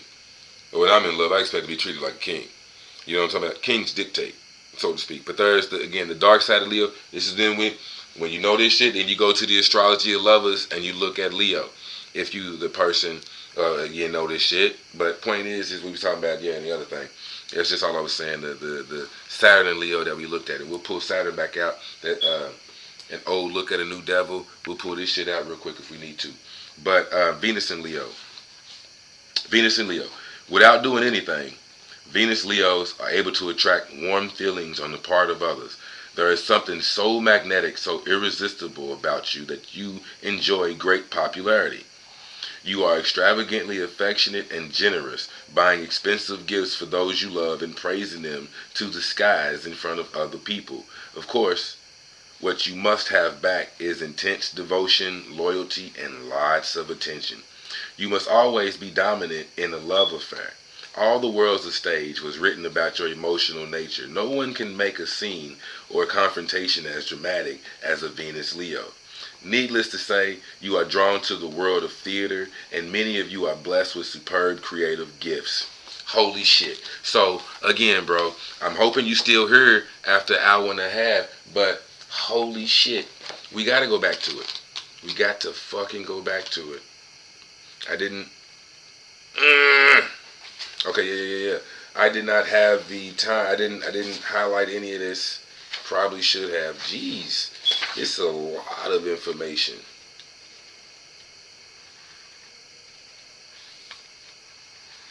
I mean, it didn't. I'm telling you, these motherfuckers be so goddamn bold. Hitler has Saturn in Leo. So basically, right. This is really what I'm getting at, right? What What you must have back is intense devotion, loyalty, and lots of attention. So if you need intense devotion and loyalty and lots of attention, you got Venus in Leo. But you also have Saturn in Leo. The person with Saturn in Leo, or the fifth house, is sometimes not easy to love because he is like a jug with no bottom and absorbs affection and attention endlessly without being satisfied. However, if he begins to understand that his path is inward towards the self, he may begin to see what kind of opportunity is offered to him. For the individual whose heart has been unlocked, every moment contains joy and significance. And although this may sound like the classic mystic vision, it is also an empirical psychological fact and may be precipitated by certain psychological techniques coupled with insight and patience. May be precipitated with certain psychological techniques, aka meditating, being aware, researching this shit, researching. Like again, because Leos and that Leo energy, it can be so I am right. The dark side of Leo in the this is why we need a book like Astrology for Lovers, because it tells you the dark side of this shit. Put it in whatever house and planet you want to put it in. You see what I'm saying? But it shows you the dark side of this shit. So the dark side of a Leo as compared to Saturn, and in the fifth house, is the jug with no bottom and absorbs affection and attention endlessly. Also, again, you don't recognize it again by at some point. Okay, this is why I'm tying in the it shows you the shadow. It shows you the shadow, which could also, as I said, Saturn is damn near the shadow. So maybe in the beginning we're talking about how Saturn is the shadow, right? We talked about that shit. I read that shit and the other shit. But anyway, in the video. But point being, in Astrology for Lovers, it actually goes over the shadow of each sign. So maybe it's going over like Saturn in that sign. Never thought about that, but that's the correlation, right? Maybe they get that shit from Saturn. So that's basically what it says. But it terms it as this: the I, the king syndrome. Because I said so.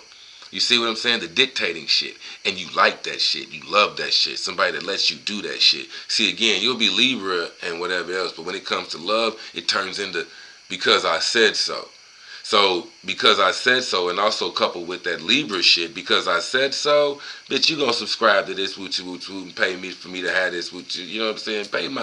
I need this Toyota Tundra. And it's got to be the 2017, bitch. I'm legal. I'm regal. I'm the king. I can't be in nothing else. I can't even do it. Nah, don't have me looking like no peasant fool. No. But it's different when it comes to other situations. But no.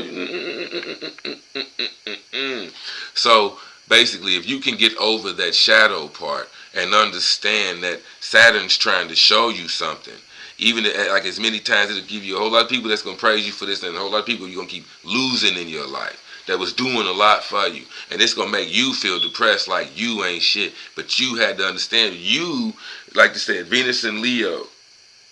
Venus in Leo. Needless to say, you are drawn to the world of theater. You are a great actor. You are very good at acting. And the problem with that, again, this is, like I said in the last video, nigga, you going heads up with your ego. Wherever you got Leo at, you going heads up with your ego straight up. And check this out. It's a damn good actor. Like I said, it knows everything you know, player. It was there from the moment you was born. Your inner child, literally. Literally. There's a movie called The Atom Project on Netflix. The Atom Project. Peep that movie, The Atom Project. Go watch that, Venus Leo. Go watch The Atom Project, Saturn and Leo. Go watch that. Because you don't realize how dope your inner self is, how dope your inner child is. Cause you don't realize that shit. Or you ain't putting your own, like I said, Astrology for Lovers, the other part of that shit, in the shadow. You have the I, the king syndrome, where you dictate and you want to be treated like the king. You want motherfuckers to grovel at your feet. You want to be treated like that. That's how you do your women and whatever else. Also, Leo has that hero syndrome. So it's like you got to be able to save the day. You got to be treated like, you're a hero. Like you will save the day. And if don't nobody want your attention, they don't want you to save the day, you don't feel right. Like, damn, why can't I help you out? I'm trying to do whatever else. So you trying to jump in and save motherfuckers that don't need to be saved. You know what I'm saying? Or getting dramatic. You think every situation needs to be saved. They don't need to go like that. You know what I'm saying? Because you're super dramatic. But needless to say, you are blessed with superb creative gifts. It may not be many, but they are superb. But you're not using yours because, again, dark side of Leo, You can tap in on other people's shit, and you can still basically take other people's shit. Again, even the I demand, you may demand that they give you your shit. You know what I mean? And because you so bold and you so fired, you know, you can burn it down. They know you'll get real dramatic. You'll go there, that places they won't go, whatever else, man. They'll back down and just let you have that. Fuck, it was their idea and it's not the whole time. So you're not seeing that it's you.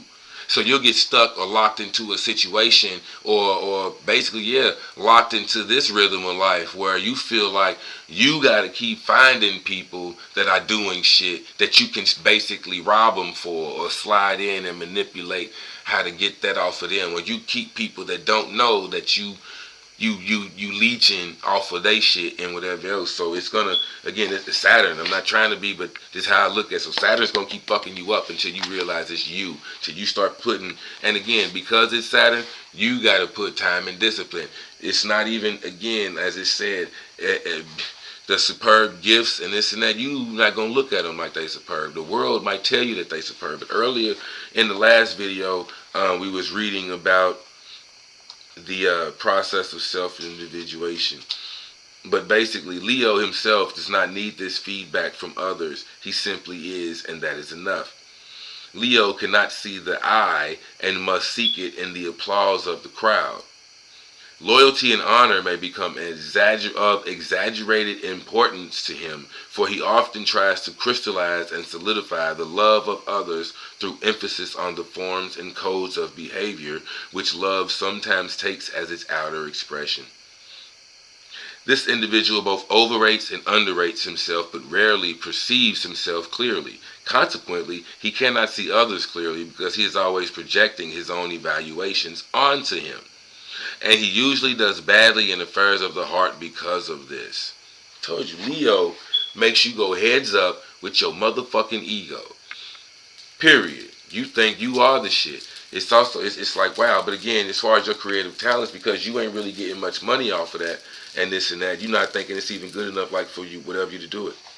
So creative expression never quite seems fulfilling and usually misses the mark. This individual usually is driven in the end to seek himself within himself because no other means are left available to him. So see, like romantic love rarely turns out to be the ideal which is expected because the eyes of the lover somehow never reflect that missing flash which will convince the person of his own value.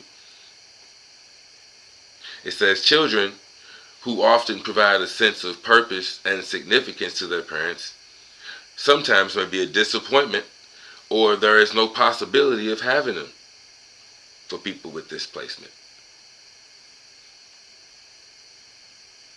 It's like that's just it again. Saturn, the fear of rejection and insignificance usually leads this person to lace the idea of love heavily with concepts such as loyalty, duty, fidelity, and responsibility, although these may be unconscious. So again, Saturn and Leo, you're a Libra. That Libra shit makes you think you're being fair, makes you think you're being balanced. You want to be fair, you want to be balanced. But fair to you, your scales, to be fair on your end, you need this shit. This is what you think is fair. And to balance this out, you think it needs this to be balanced. It's that Libra shit. You see what I'm saying? And or you're giving up all of this shit to somebody else. You're giving it up because you don't want to deal with this shit. You don't want to go through or whatever, right? Somebody is praising you, they're doing it, whatever. So you just turning all your shit off and you just letting them do whatever because, hey, some pussy's better than no pussy. You see what I'm saying? Or somebody's better than nobody. At least this person is devoted to me and is loyal. You know what I mean? There's as much overcompensation here as with any other placement. Many people with Saturn and Leo work very hard at never taking life seriously, although no one is more sensitive, touchy, and serious in matters of love. You see what I'm saying? God damn. It is he himself who has set it up in this way. But to recognize the underlying purpose behind these disappointments is the beginning of wisdom and the final taking of the opportunity. So, I mean, I'm just saying, man, like I said, you're going heads up, Heads up. But when you mix these two motherfuckers, you love fine possessions, money, clothes, jewelry, furs. Though self-indulgent and pleasure-seeking, you are capable of making a great self-sacrifice for the happiness of someone else. Boom. And that is even greater by you having that Libra fucking sun. And even greater because I believe you had Mercury in Libra as well. Yeah, it was Mercury in Libra.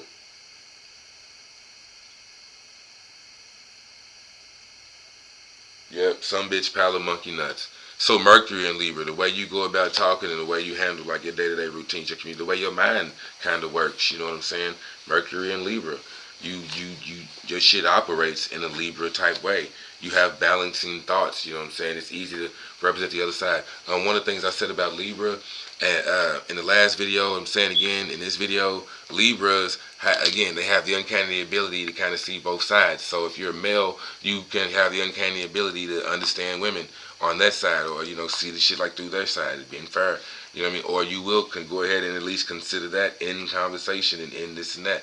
You know what I'm saying? So even by Mercury in Libra, you will consider both sides of the argument. You see what I mean? As I said before, Libras, they make their mind up through conversation. You know what I mean? So, and that was more particular to Libra than Gemini's and Aquarius at all. Aquarius makes its mind up on its own. Aquarius is self-talk.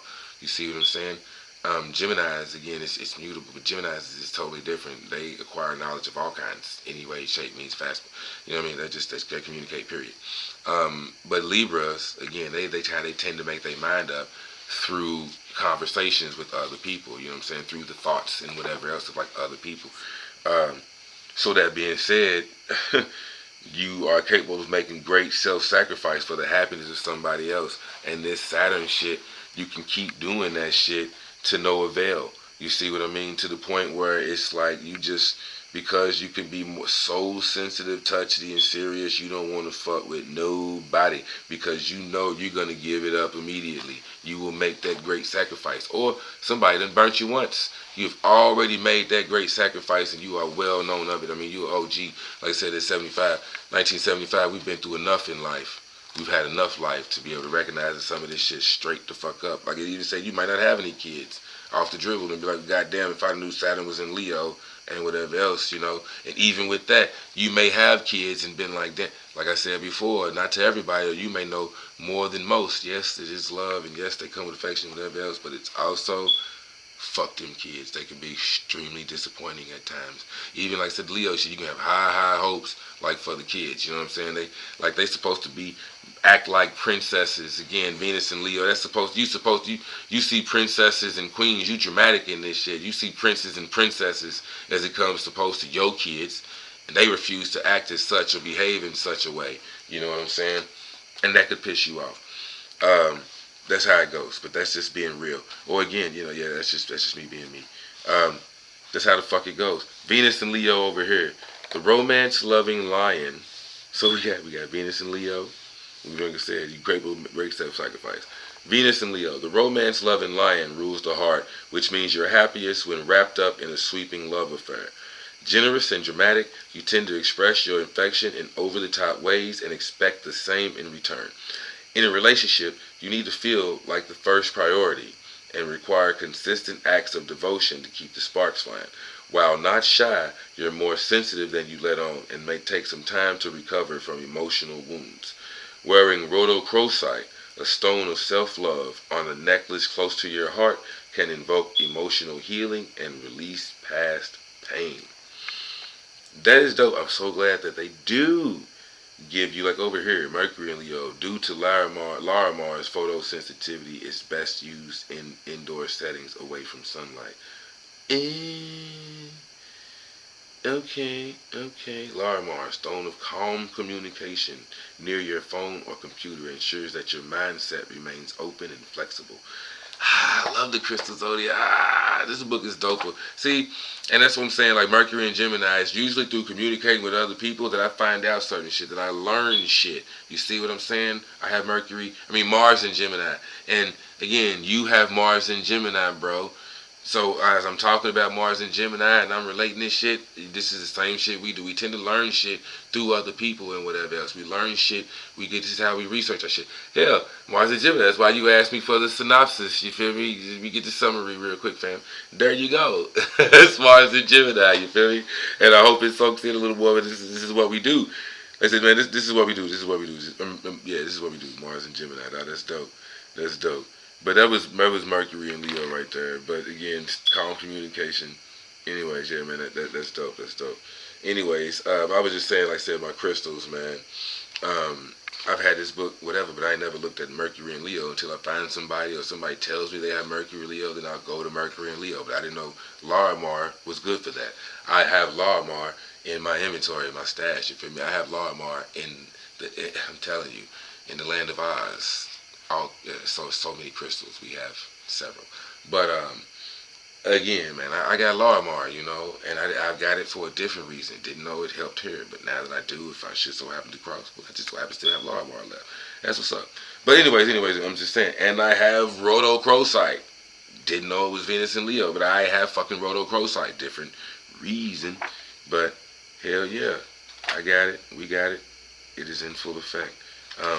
I got rhodochrosite. I think it's Scorpio. Let me see if I can find Scorpio real quick. Libra, Scorpio. Libra. Ha! Rhodochrosite. See that pretty pink motherfucker over there? But rhodochrosite, my bad. I can't, I'm in front of my face. But rhodochrosite, right? That's for the sun in Scorpio. Rhodochrosite, emotional responsibility, awareness, mutual respect, and empathy. So rhodochrosite, sun in Scorpio, also Venus in Leo. Wearing rhodochrosite, a stone of self-love, emotional responsibility, self-love, awareness and mutual respect, self-love, empathy. Dope, right? So anyways, look, hey, a stone of self-love, right? This over here says, wear rhodochrosite in your pocket or on your body for an entire day as a reminder to continuously shine love on yourself and your interactions. If you see your reflection in the mirror, say something positive about yourself. If you notice a colleague doing impressive work, compliment them. If your significant other is excited about a new project or career development, show your support.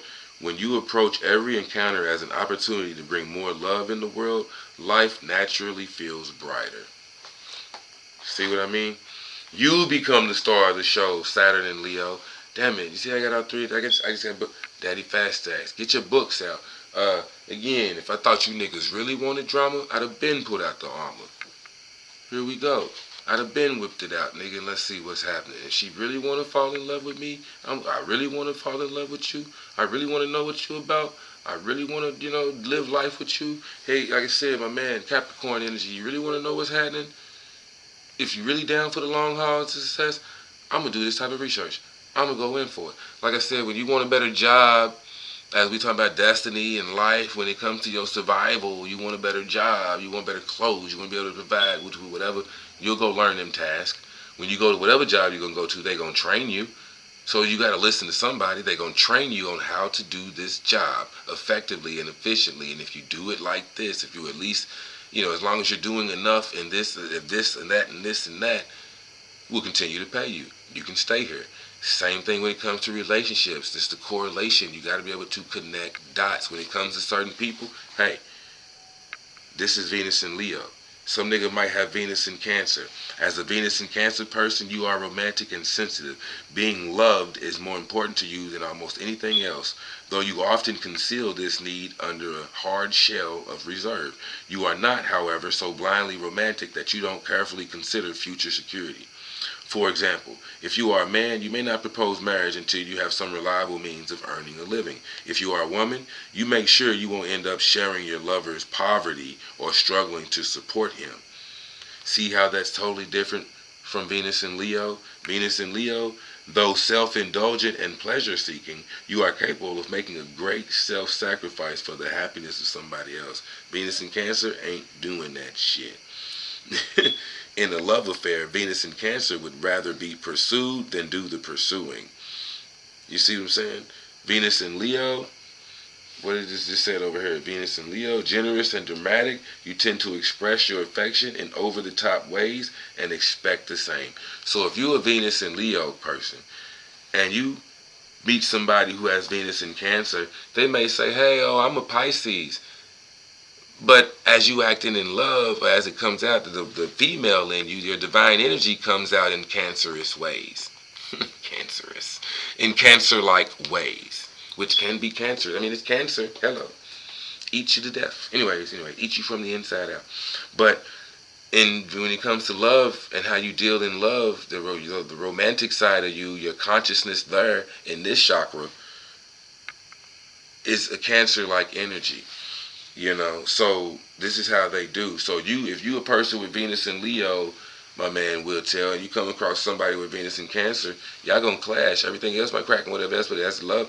It would clash because you're doing this over the top shit, expecting them to whatever else, but it's not even cracking like that.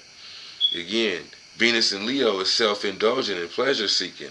Venus in Cancer will make a big fuss over your lover's birthday and remember will make a big fuss over your lover's birthday and remember the anniversary of the day you first met. Venus Cancer is delightfully content to be at home and often love to cook. To be at home. Venus is fire. It's a little bit different. But again, in a love affair, my bad, that's what I'm saying. In a love affair, you would rather be pursued than do the pursuing. You need the reassurance that someone wants you enough to go after you. See what I mean? Once you feel secure, you are demonstrative and sensual. But you're not going to do all that. That's what I'm saying. So you just got to know the aspects and how it's going. So even like that, you can, like I said before, man, when you know somebody, you breaking them down into this type of shit, it's up to you to choose whether you want to work with them or not. But you know their downfalls. You know their pitfalls. You know what can happen, what may or may not happen. And it's up to you to either help them with that or not. You can guide them through that, help them be aware of that, and this and whatever, or not. You see what I'm saying? It's up to you. Or you can move on to someone that may be a little bit easier for you, or as they say, more compatible. It's up to you. But that's how you rise above or fall off of this shit. We was doing the Venus. That's what took me to the crystal zodiac. But like I said, I wanted to show you this shit. Let's go to Saturn if we can find Saturn. Because again, this shit, like you see in this book, it just gives you a really short adaptation like that other shit gives you. I mean, it just gives you a short like paragraph or two or whatever, summary. There you go. It gives you a short summation. But it gives you a quick summary, you know what I'm saying, of the shit. So, again, to show you how this is the only astrology book it says you'll ever need, but it shouldn't be the only one you ever want. You should be able to find other books like this, go to other books like this. Because this has a couple pages of Saturn and Leo versus this gives you a couple paragraphs. Like I said, it was goddamn. Saturn and Leo starts on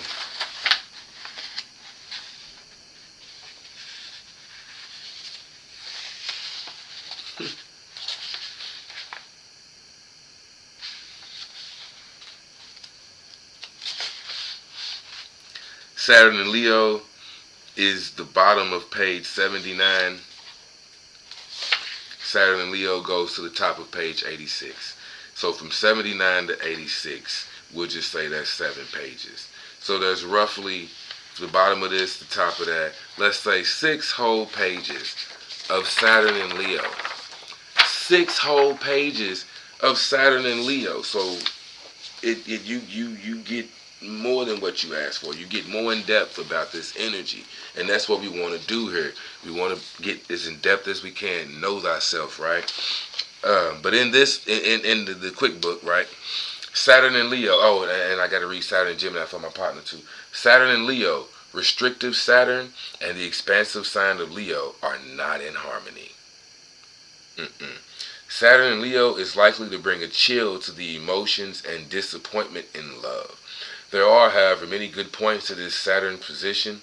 You are proud and strong-willed, self-assured, and authoritative. You are good at organizing people and assuming responsibility. As a Saturn Leo, you have an instinct for knowing how to draw a public to you. You are inclined to be cold and analytical in choosing your associations, though you are subtle enough to keep this from being obvious to the casual observer. You fear appearing mediocre and ordinary. You hide feelings of envy and jealousy because this is a weakness you will never admit to. So goddamn proud. But you hide that shit you'll never admit to. So again, your shadow, it comes out. You strive to make a dramatic impression, but tend to be suspicious of compliments and dislike excessive displays of affection. See what I'm saying? Again, this is what it was going in more depths about this Saturn in Leo. But you also got Venus in Leo. So it's like you want that shit to happen, but at the same rate, you kind of be susceptible to people who just do it off the muscle, who immediately start showering you with this, you don't trust that shit. But you want that shit, but we don't trust that shit off the dribble. No, slow down. You know what I mean? Or they might see you doing it because you jumped and whatever, but it's good. But when they do it, it's oh nigga, you don't like me like you think you do, and type shit. Okay? You strive to be, but you tend to be suspicious of compliments and dislike excessive displays of affection. In your career, you often rise to great heights, but Saturn in Leo has a way of causing a downfall when you are at the peak. Natives of this position are susceptible to high blood pressure and heart ailments. High blood pressure and heart ailments. Boom. Here, I'm going to share my shit too, because again, it gives you short, quick, a couple paragraphs of the shit, and then you get a couple pages in this shit. I got Saturn in Scorpio, so anybody with Saturn in Scorpio, Saturn is powerful in this secretive and passionate sign, lending subtlety and force to the personality.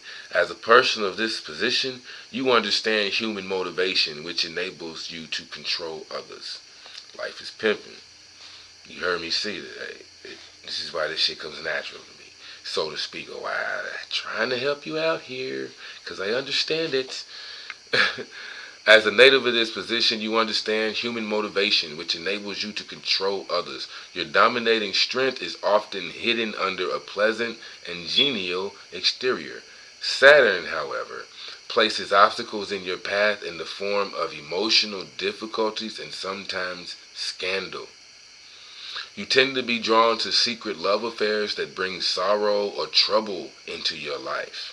When you achieve power, you sometimes undergo a downfall because of rumor and gossip. It's definitely happened, nigga. This was going on. This happens. I'm telling you. Because of rumor and gossip, like I said before, I know I got haters. So Saturn in Scorpio, and I got Mercury in the 12th house, which again, I'm vulnerable to slander. And I can undergo a downfall because of rumor and gossip. So I got both of these fucking shits working against me. So it's almost like guaranteed to have haters. You know what I'm saying? Rumor and gossip. And that the worst of the shit is going to be a downfall because there be motherfuckers that'll get real close to me or something or whatever. You know, and again, my Aries shit, I'm quick to share some shit or quick to say something and it'll be taken out of context. Taken completely out of context.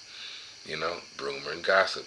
And also like the Leo shit, you have to understand rumor and gossip, because we carry this Leo shit, Saturn and Leo, because we carry the Leo shit. Understand wherever the Leo shit is, even sun sign Leos, you people born in July and August, late July, early August, but the sun in Leo, wherever the Leo shit is, because it's the same as the Eye of the King syndrome. It also works negatively against us. You know what I'm saying? Again, the rumor and gossip. People can go around saying that you said shit. And because you so bold and so prideful, because you are who you are, because people are easily intimidated by you and whatever, they see the king, they will not challenge that. So people can go around saying, well, OZ said it, or because Ozzy said it. And they're not going to watch a 3-hour video to see if Oz really said it. You see what I mean? So, they'll quickly do this and that and whatever, you feel me? Quickly. They'll dodge the bullet. You know what I mean? But I'm just saying that they ain't going to go and look, so they'll just accept that information. My bad. I was 5 steps ahead, like I said, sometimes my 12th house shit. But anyways, they'll accept that information and go with it. Rumor and gossip, they'll take that and run. They didn't watch the whole video, but they know how you move or they whatever else. So that sounds convincing enough. That sounds like Ozzy, so run it in. That sounds like OZ. Boom. So they'll believe it. So there you go. When you achieve power, sometimes you undergo a downfall because of rumor and gossip. When young, you often have health problems, but you get through this and tend to live to a ripe old age. This is an excellent planetary position for executive ability and an unswerving commitment to a goal. Your strong will can become inflexible. And I'm born on a week of manifestation that I told you before, nigga, April 28th. It's one of my shits. It says it's a downfall, but it also says it's, again, what's good can be bad, what's bad can be good. It's beauty's in the eye of the beholder, but my strong will can become inflexible, nigga. I'm unstoppable. Once you set on a course, you see it through to the end. You are prone to secret brooding, but there is usually a touch of dry Saturnian humor to relieve it. Saturn Scorpios are liable to suffer the loss of loved ones early in life. My pops is going through shit right now. I've lost several aunts and uncles. Wow. Many family members. But that's my Saturn and Scorpio shit. Told you, it gives you a quick little bit of this and that, whatever. My man, he got Saturn and Gemini. Gemini is a good home for Saturn. Gemini is a good home for Saturn. The versatile sign's intellectual qualities are emphasized by Saturn. With Saturn and Gemini, you have a sharp mind that is deepened with understanding under this planet's steadying influence. You can, however, be cynical and sarcastic, skeptical and cold-blooded. So that, on top of the Aquarius shit, like I said, it's even more so. Again, Gemini, it's an air sign. All air signs, they are not concerned with feelings. Gemini is twins. Libra is scales. Aquarius is a water bearer, a nigga holding a jar. It's a human standing. Ain't none of them animal signs. None of this animalistic shit. None of this low level, low shit. It's all mental. It's all mental. And the mental is what? The higher chakras. It's not lust and this and that and whatever else. It might be, but it's not going to act on it. Anyways, I'm just saying, cold-hearted, sarcastic and skeptical, highly logical niggas. Don't talk about your feelings. Take your feelings elsewhere. Logical. Where are your facts? What are you standing on? Prove it. You see what I mean? That's Saturn and Gemini. You can, however, be cynical and sarcastic, skeptical and cold-hearted. More than likely, you have a happy combination of native wisdom and a useful wish to learn. Saturn Gemini sometimes have a difficult childhood during which you suffer loneliness or sorrow. You may have a hard time obtaining an education. Later in life, you are likely to encounter obstacles while traveling. However, Saturn endows you with a good head for finances and also a musical ability. Musical ability, yep, my dude likes music. You prosper when engaged in work that requires both patience and intelligence. Saturn Geminis are susceptible to ailments of the chest and lungs. Illnesses of the chest and lungs. So you're susceptible to colds, chest colds, and lungs. You feel me? That's Saturn and Gemini. Alright, man, we done rocked out 2 minutes, man. I got shit to do. Y'all took up my gym time. You took up my gym time. But, again, that was me. Like I said, we wanted to go over a couple niggas. We went through a couple people. And just by me going over them and showing the correlations, as you can see how this bleeds in with that and whatever else, as I just said, Aquarius, Sun with Saturn and Gemini. There's 2 air signs right there. This is how they rocking off each other and whatnot. This nigga has a really brilliant, sharp mind. But you want more detail? You want more detail? You want more detail? You come over here to Saturn. You want to know more of how it's fucking you up? How it's messing with you? We come over here. And we look at Saturn and Gemini.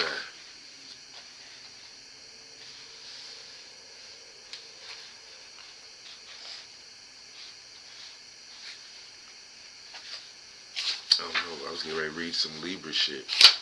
Saturn in Libra is hard too.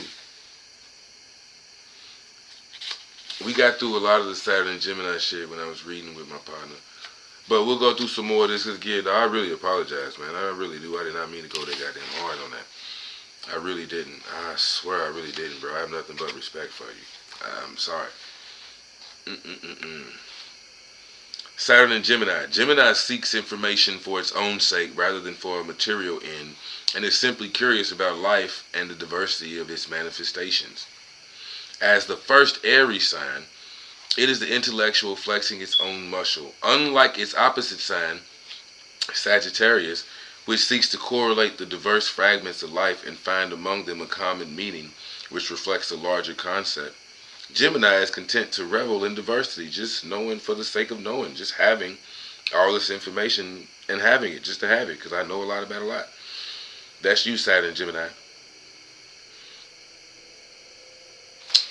Saturn in the third house, when functioning in an unconscious way, has a tendency to block this breathing in and breathing out. Okay, my bad. In order to acquire the information necessary for this kind of relation to life, communication must be established so that knowledge can flow back and forth, and new interpretations can be given to the old material. But it's the knowledge flowing back and forth. Breathe in, breathe out. Air flowing back and forth. That's Gemini. Chest and lungs. Air breathing in, breathing out. It's communication. Information coming in, information going out. Saturn in Gemini, functioning in an unconscious way, like just destiny, just nature, has a tendency to block this breathing in and breathing out. Also, why I talk to the deities like they bitches, or just some of my bitches, or they my hoes, why I talk to them like that, why I act like that, why I move like that, is because, straight up, my bad, is because, again, we talking to Saturn. It's when, like I said, when he is functioning in an unconscious way. Nah, bitch ass nigga, bitch made nigga, I see you. Like I said before, the strong anthropic principle in how why astrology works, right? Metaphysics of astrology. Awareness. I'm aware of you. When you're aware, when nature knows that you're aware, when it knows that you're looking at it, you're aware of it, it conforms. It changes from a particle to a wave. So being aware of the shit, knowing you got Saturn and Gemini, and aware of what it's doing to you, now it changes. Alright? Now we're aware, okay? From this, my bad, okay. Saturn in Gemini, or the third house, when functioning in an unconscious way, has a tendency to block this breathing in and breathing out of information. He places strain on the faculty of easy communication and often produces a fear of that which is new, unexplored, and irrational.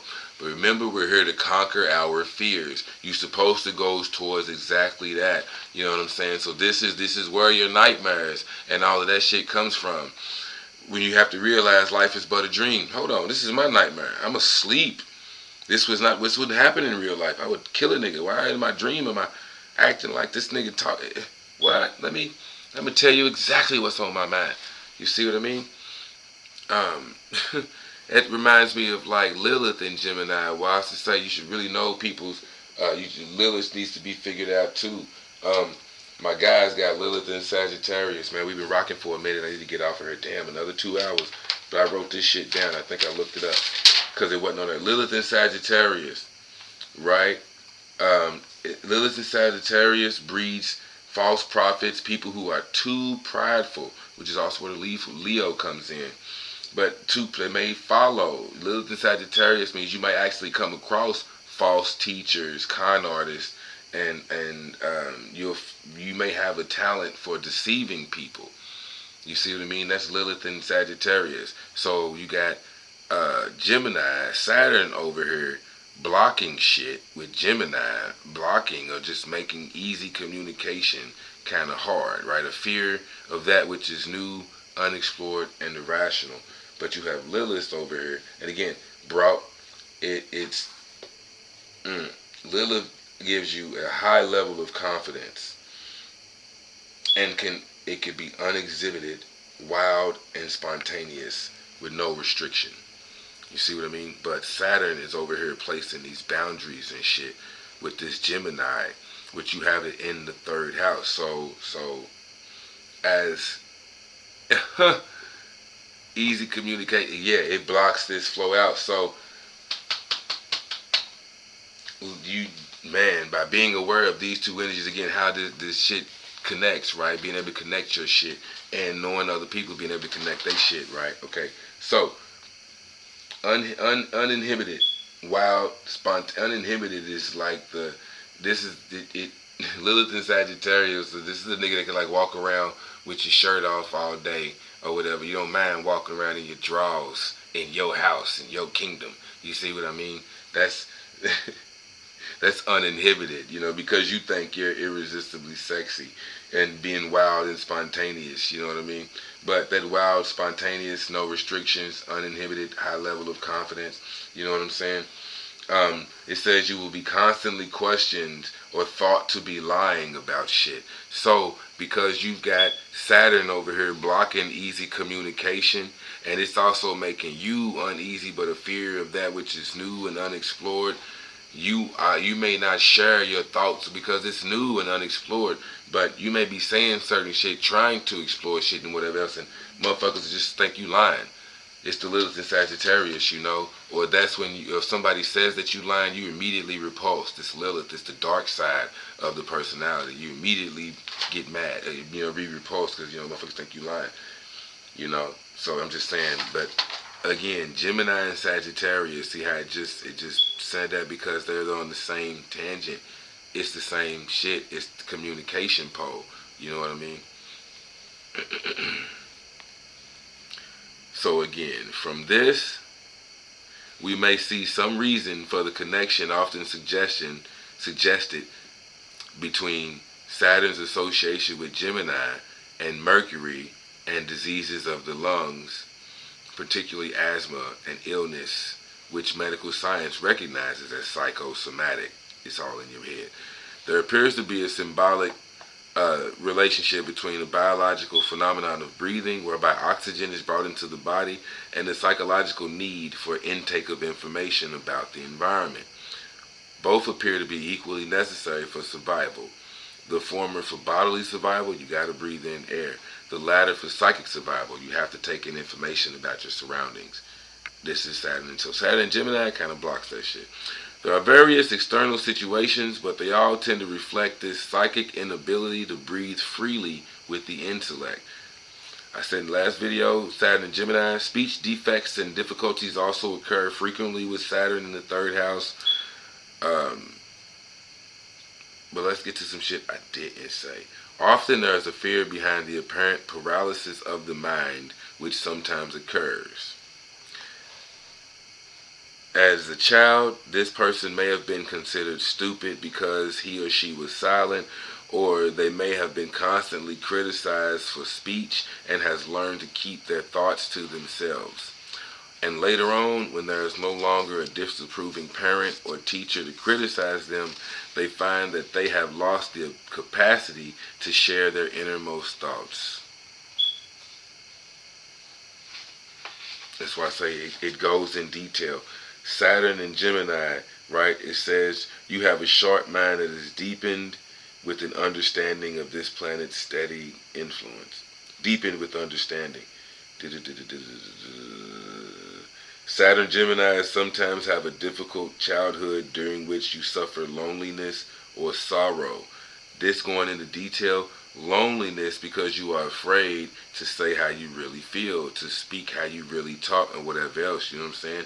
But it could also not be lonely because other motherfuckers, again, like I said before, you let other people do the small talk for you. You see me with this gang, you see me with this crew, you see me with these niggas, then you already know what it is. So I ain't got to say shit. You ain't got to accuse me of lying because you know we all hard over here. You ain't got to accuse me of being wild and spontaneous because this is what the fuck we do. Again, like the army shit. You see what I'm saying? Like the army shit.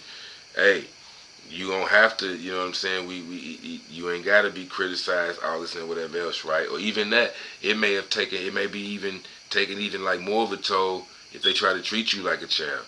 You know what I'm saying? In certain situations and this and that and whatever else, you're not getting educated the way that you should, or they're not trying to show you the way that you show you, or because you keep your mouth closed, motherfuckers think you stupid or you just don't know, just because you don't really say shit or you're silent.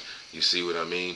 It's like, I ain't afraid of fucking you up, but for whatever reason, it's like, nigga, I'm just not saying that I will fuck you up, but I'm not afraid of fucking you up, you know? Or, like I said, man, that's the fear behind this shit. Because these are often functional and are based on fear and insecurities such as stuttering and stammering, speech defects and shit. But again, as we moving forward, again, that's just, you get it, you can, right. To the man, yeah, we read this little bit yesterday, and that was damn near 3 hours in. That's when I started snapping. So we read most of this shit. I just wanted to see if there was anything else that I wanted to throw out there about the Mercury and, the Saturn and what's it called?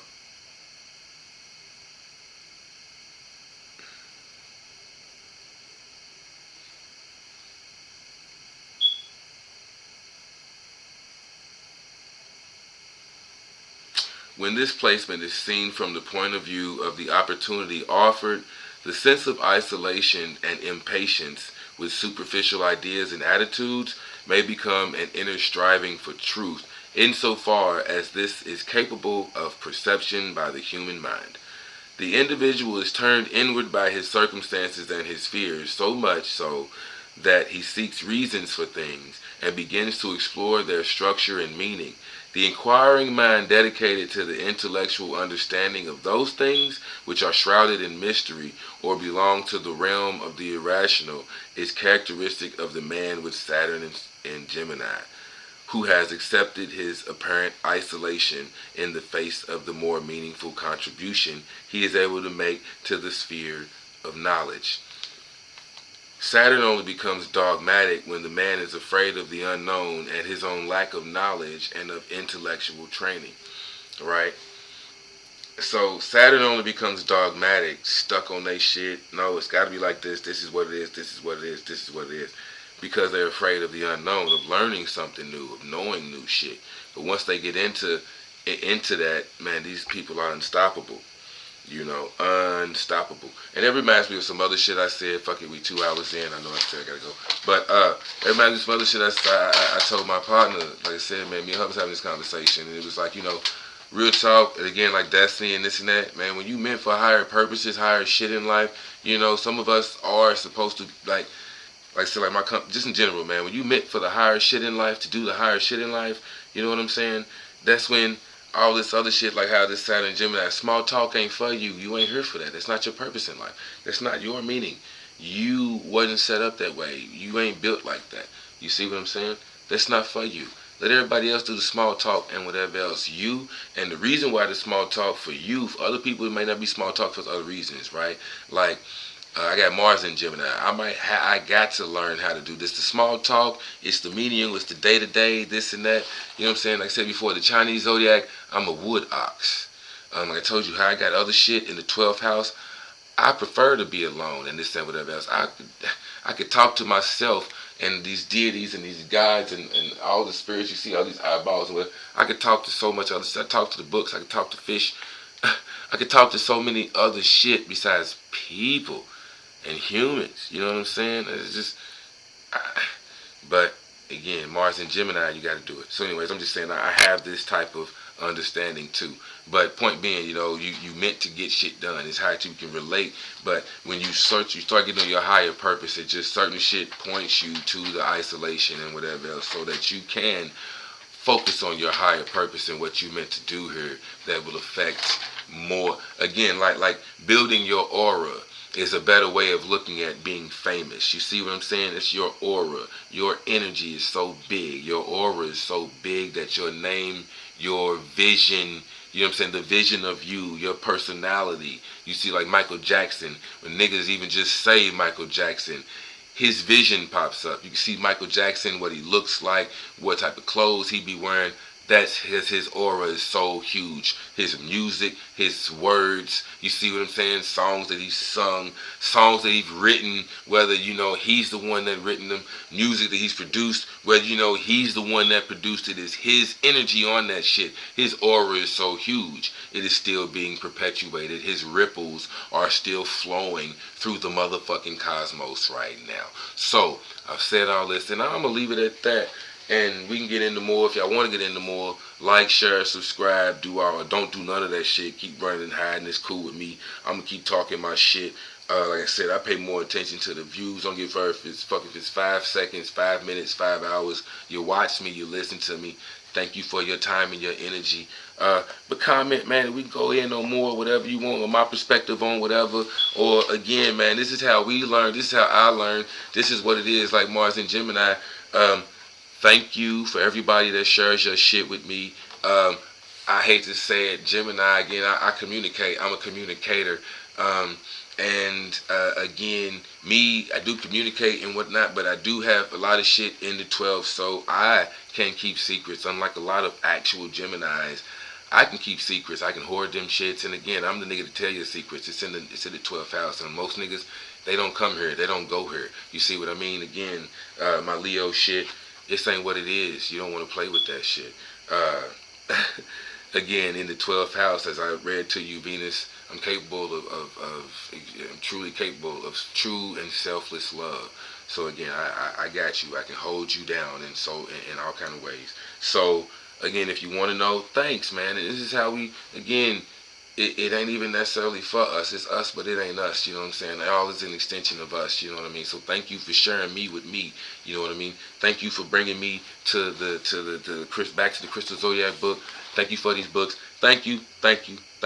Ozzy the Wizard. Nigga, I'm out.